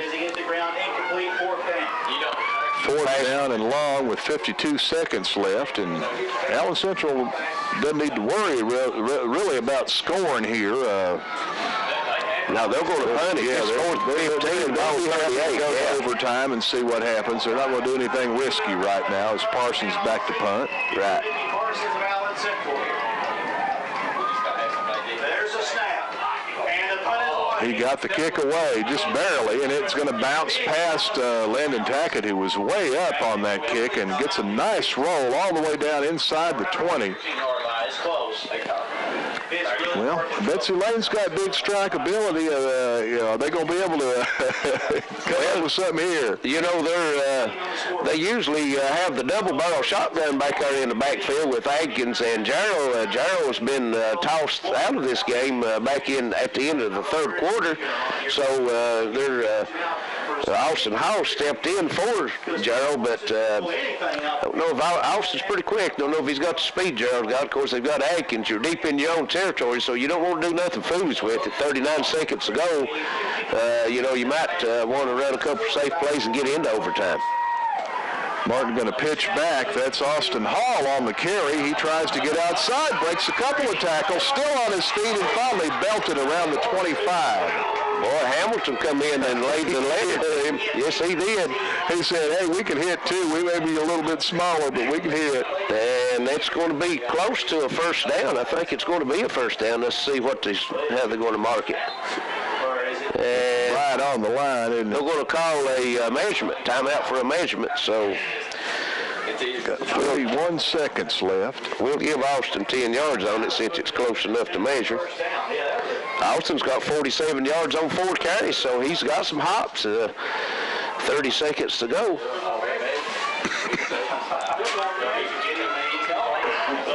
course, Freedom Man going to have some great rock and roll for all you all listening on the radio once we finish this ball game up here at Betsy Layne. Adam will be in with all kind of great rock and roll from the classic era right on through to new songs by some of the bands you know and love from the great years of classic rock and roll. And it's a first down, Betsy Layne.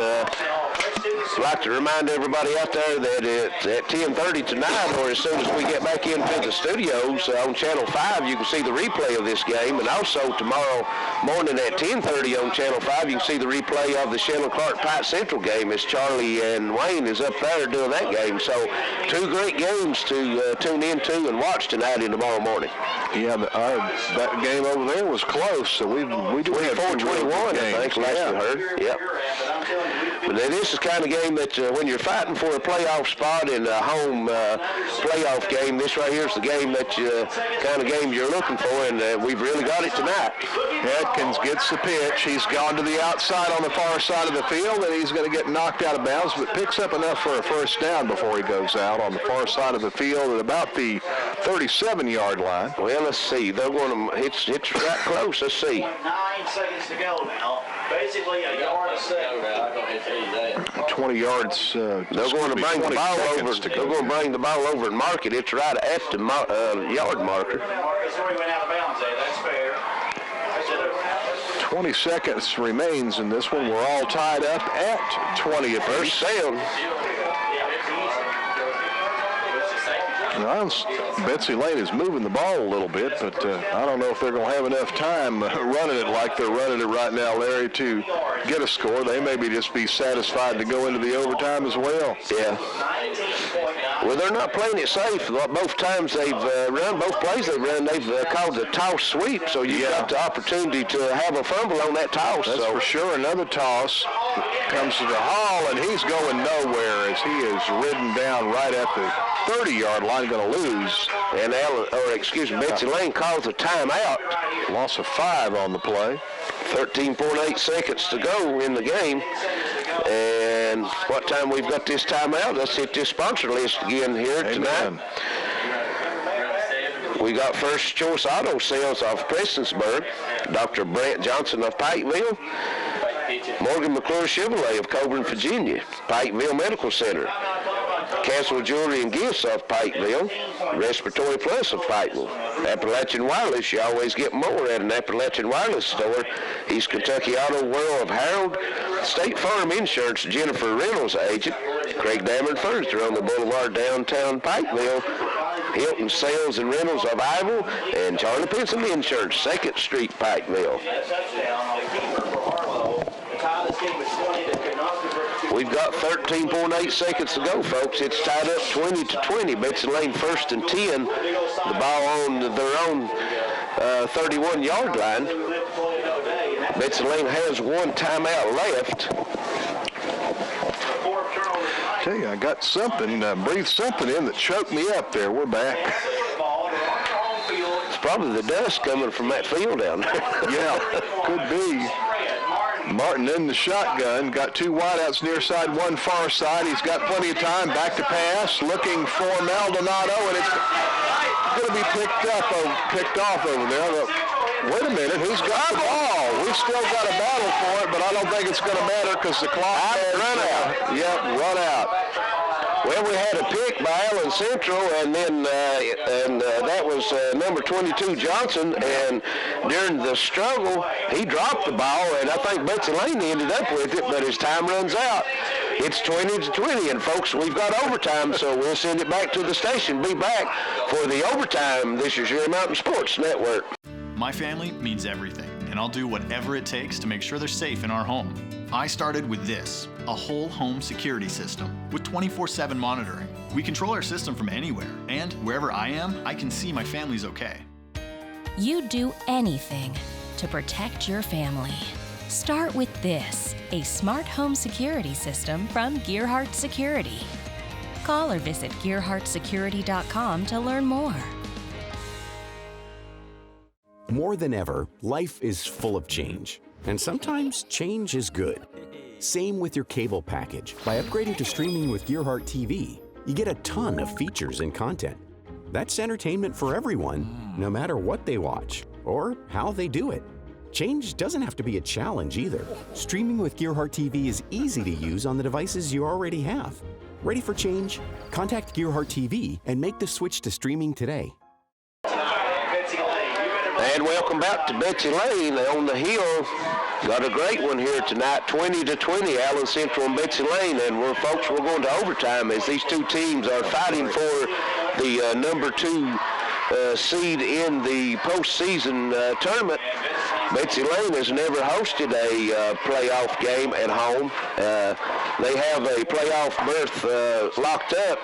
Only the second time in school history they've actually been in the playoffs, Chuck. So a lot on the line. And Allen Central, they could end up 3-2 in the district with the same record as Betsy Layne. And just depends on what happens down at Paintsville. We could have a 3-way tie between Paintsville, Betsy Layne, and Allen Central. So there's a lot riding on this. The Bobcats could assure the number 2 spot with a victory. And I know, both these teams would love to have a home playoff game as opposed to going down the road. You know, that means a lot. Well, I think Allen Central. I think Allen Central had a home playoff spot last year. I think they ended up number 2 in the district, and might have been the first time that they ever had a home playoff. So they know what it's about. They've been there last year, and they'd like to get back in the same position again this year because it means a lot to have that first playoff game at home opposed to going on the road. Yeah, I mean, even if you're playing, say, the 3rd or 4th seed, just to travel and being in an unfamiliar place and all that, you know, you definitely feel a lot better having it at home in front of your own home fans. You know how everything works and feels at your own home field. And I'm sure both these teams would love to have that home field advantage because nobody wants to be number 4 in this district because they're going to end up having to play the Hazard Bulldogs. So, you know, and there is some things to play for. Okay, so we've just been informed that Paintsville lost tonight. So, well, I guess they're going to get to be number 4 then, probably. Well, you know, not necessarily. By that loss, I think that puts Paintsville 3-2 in the district because they beat Allen Central.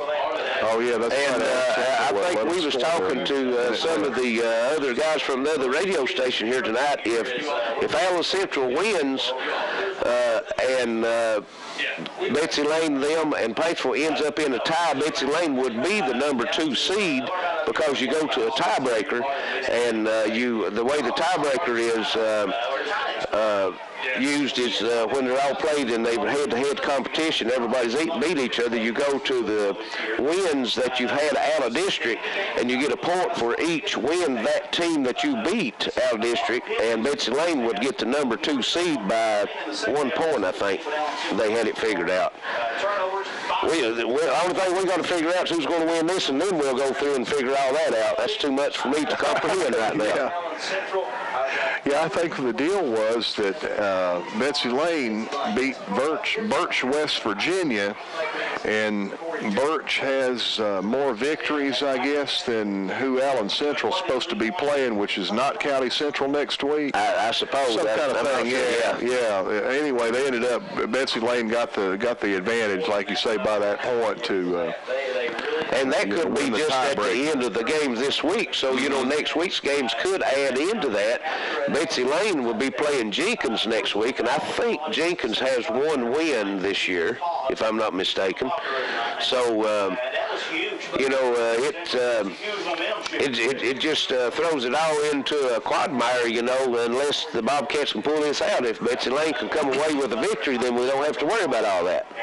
Absolutely, and I know as high as Betsy Layne was riding a couple weeks ago, if they don't pull this one out here at home tonight, it's going to be a bitter disappointment to them. I know that.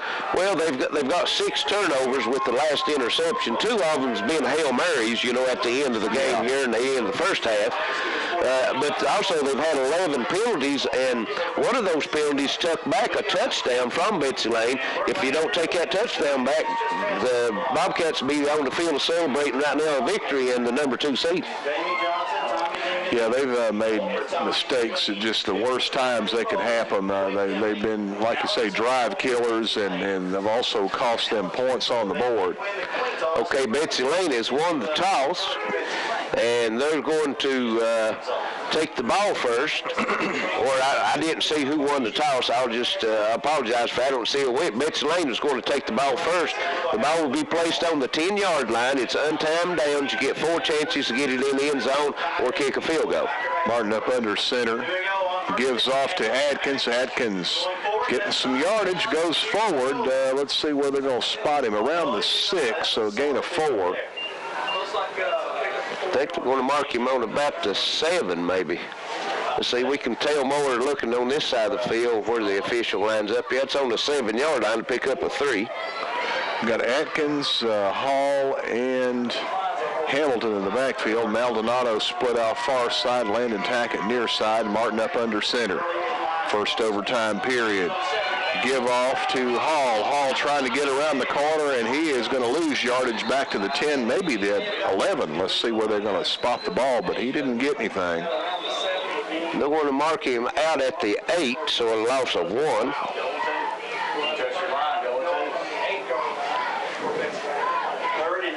So it's 3rd and go from the 8. Betsy Layne wants to score here. Very important to get at least some points on the board when you have the ball in that close. Exactly. The team scores, it's over with, isn't it? Yeah. Martin up under center, backs in the wishbone. Quick pass, got Landon Tackett in the end zone. He scores. A little quick slant from Tackett, and throws it up. He goes up and gets it, so a touchdown. Tackett made another nice catch earlier in the ball game that scored him I think they got a touchdown on that play by Landon Tackett. Yeah, that was the 53 yards or 57 yards or whatever. That time a little slanty, leaped up, not all that high, but he jumped up, caught the ball right on the shoulder there, pulled it in, and knifed into the end zone for the score. Betsy Layne going for 2. Martin up under center. Martin roll out. Quarterback keeper got a man open in the corner of the end zone. It's Maldonado. The 2-point conversion is good, and it's 28-20 on Betsy Layne's first possession here in this overtime period. Allen Central will be given an opportunity to do the same, and if they can score and get a 2-point conversion, we go to another overtime period, I guess, and if they can't, then Betsy Layne walks away the winner. Wasn't this fun?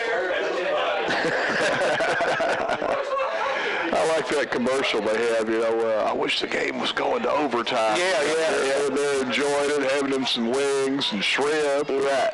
Now, Allen Central will get the ball. If you're not familiar with the overtime procedure, Allen Central will get the ball on the 10-yard line on the same end of the field, and they'll get 4 downs, and they have to match Betsy Layne's score, or if they come up with a turnover, then it'll be over with. Harlow rolling out on a quarterback keeper, breaks 1 tackle. He's going to be hit down around the 5 and stopped there. Well, the would-be defender that missed the tackle at least slowed Harlow down enough to where the defenders could get over there. He picked up about 5 on the carry.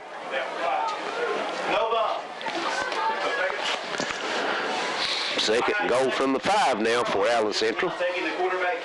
Now, Parsons has been important to the offense here the last part of the game, and of course Hamilton's got a ton of carries, so either one of them could get the ball in this situation. Hamilton's got 24 carries tonight for 104 yards. Both players have the quickness to get outside. Harlow up under center. Rolls back to pass. He's still got the football, and down he goes around the 12. Couldn't get rid of it. And the last drive of the game, you drive it down the field on the ground, and you take it 67 yards for a touchdown. You go into overtime, and the first two plays, you roll the quarterback out and on a keeper, and now you try to throw it. Don't ask me, I tell you. Of course, I've always been a little bit different, you know, when I'm calling offenses and defenses, but that's something like you're supposed to dance with the gal that you brought. That's true. Yeah. Don't throw it unless you have to. Now they have to get to the point where they have to. Yeah, third and goal from the 12. Parsons in motion, and that's where the pass is going. He catches it at the 5. He's into the corner of the end zone for the score. Boy, I tell you, he's wide open. Nobody went with him at all. He was wide open. He crossed the field in motion there and trotted out, and like you say, that little swing pass, nobody around him. He got into the corner of the end zone without a whole lot of difficulty. Well, when you come in motion, you know, a linebacker or somebody's got to come with you, and he just kept running across the field. Betsy Layne had 3 defenders looking into the backfield. Nobody picks him up.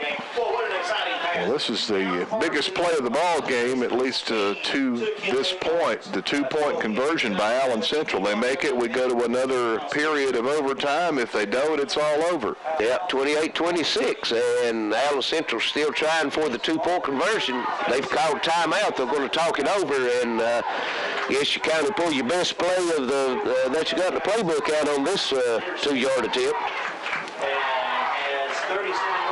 Harlow's done a pretty good job taking the ball up the middle, but we'll see what they do here. I'd say they'll come out in a spread formation. I look for them to spread that, try to get Betsy Layne's defense spread out a little bit, and then you've got the opportunity for the pass, or, you know, give it to Parsons or Hamilton and see what they can do with it. Allen Central's line has played real well in this second half when they've been called upon to supply a block. They've been able to do it. Harlow's had a lot more time and a lot more operating room in the backfield in the second half compared to the first. Harlow in the shotgun, man in motions is Parsons again. Harlow rolling out, looking to Parsons, throwing low, incomplete, no good, and Betsy Layne will win this one. This game is over. Overtime victory for the Betsy Layne Bobcats, 28-26, and tried the same exact play they just ran, but that time Parsons was better covered and the pass was just too low for him. Yeah, I think that it was more that the pass was too low than the coverage. Betsy Layne's man was there, but Parsons had a chance to get his hands on it. His pass just come up a little short, so with that, folks, it's 28-26. Victory for Betsy Layne. We'll send it back to the station for a short break. Be back for some final comments and stats. This is your Mountain Sports Network.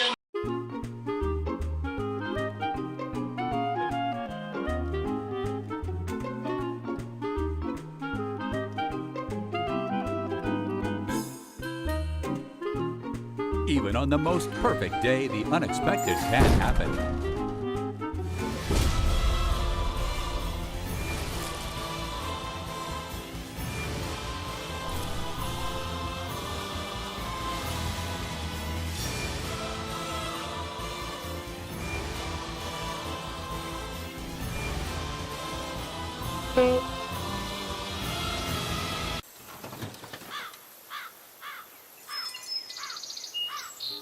But with just one call to their local Red Ribbon expert at Overhead Door, they can get their garage door fixed or replaced in a jiffy.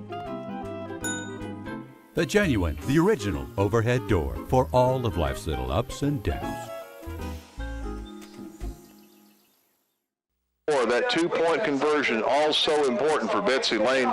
They got theirs in the overtime period. Allen Central, the ball a little bit low to Parsons, and a 2-point victory for the Bobcats here at home. Yeah, it's a great game. Both teams fighting for that number 2 seed at a home playoff spot, just as you said, and Betsy Layne dug a huge hole for themselves. They had 6 turnovers tonight, along with 11 penalties, and had 1 touchdown interception that Gerald picked and took it in for a touchdown 11 seconds ago in the first half, and that was called back because of a penalty. So Coach Jonathan Parsons' team dug themselves a hole, but they had enough grit and enough heart and backbone to dig down deep when it counted and come up with a big stop on the 2-point conversion and come away with a 28-26 victory. Yeah, Allen Central in a hole early, 12-0, and they fought back that second half. They basically outplayed Betsy Layne for most of it and got that game into overtime. Yeah, Allen Central was, I think, the best team in the second half as they come out and scored, and Betsy Layne, just as you said, got some turnovers, penalties, and Allen Central got the momentum and just took advantage of it, had a big drive, about a 67-yard drive, took it down the field and scored with like under 2 minutes to go in the ball game to tie it up.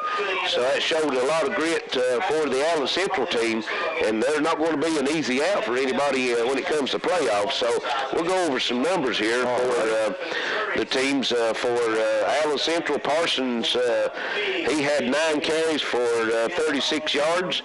Hamilton had 24 carries for 104 yards. Johnson had 6 carries for a -4. Harlow was 7 of 19 for 127 yards and 2 touchdowns. Also an interception for Allen Central. Rice, he was the big target for Harlow tonight, as he had 4 catches for 98 yards and a touchdown. Hamilton 1 of 7, Hanshoe 1 for 7, and Parsons 1 for 15. For the victorious Betsy Layne Bobcats, Martin wasn't on his game that much tonight. As far as the passing game, he was only 2 of 7 for 65 yards, but he had the one big 57-yard touchdown pass that went to Landon Tackett. Martin also was picked 2 times tonight. Casey Atkins had his usual big game, as he carried the ball 15 times for 148 yards and a touchdown. Jarrell had 6 carries and a touchdown for 83 yards, and he also was tossed at the end of the third quarter. He picked up 2 personal fouls in Kentucky high school football. That's an automatic ejection, so he'll also be sent out next week as Betsy Layne hosts Jenkins here. Hamilton had 2 carries for 3 yards. Hall was a big pickup as he come in and lifted the team some from Gerald ejection. Hall had 5 carries for 46 yards, and Martin ran the ball 2 times for 6 yards. Tackett had the 2 completions and the 2 touchdowns. He had 2 catches, 65 yards, and 2 touchdowns. So Betsy Layne goes 6-3 on this. Let's see, 6-3 on the season, and lock up the number 2 spot in the playoffs. Allen Central drops to what was their record coming in? They're 3-2 in the district. I think now they're 4-5 on the season, and also Betsy Layne next week, Chuck, with a victory over Jenkins, could have end the season with a 7-3 record, and that would be the best record ever for a team at Betsy Layne. So they've got a lot on the line again next week. Yeah, hopefully they'll be fired up. Tonight you saw sparks, but the timing and everything wasn't there. So hopefully next week they can get that 7th win and roll into the playoffs. They're going to have a home playoff spot here and roll into the playoffs, and it's going to be an exciting time for the fans. A lot of records being set. It is. It's been an exciting season for Betsy Layne. As we said, they're working on the best season ever. When Coach John Drossett was here, they was 6-4 one year under him, and also back in, I think he said 87, that's when Bud Newsom and Todd Sturgill and some of those guys were playing. I think they had a 1 year that was 6-4. So, the football history at Betsy Layne is not up to what most of the teams in this area is, but Coach Parsons come in. He's doing a fine job with it. Got some fine athletes out there and got the program turned around. Got a lot of good players coming up out of the middle schools. As we'd like to mention their middle school team, let's see, where they'll be playing Adams tomorrow at 4 o'clock at Letcher Central, and that's going to be for the regional title. So a lot of the good things happening here for the football program here at Betsy Layne.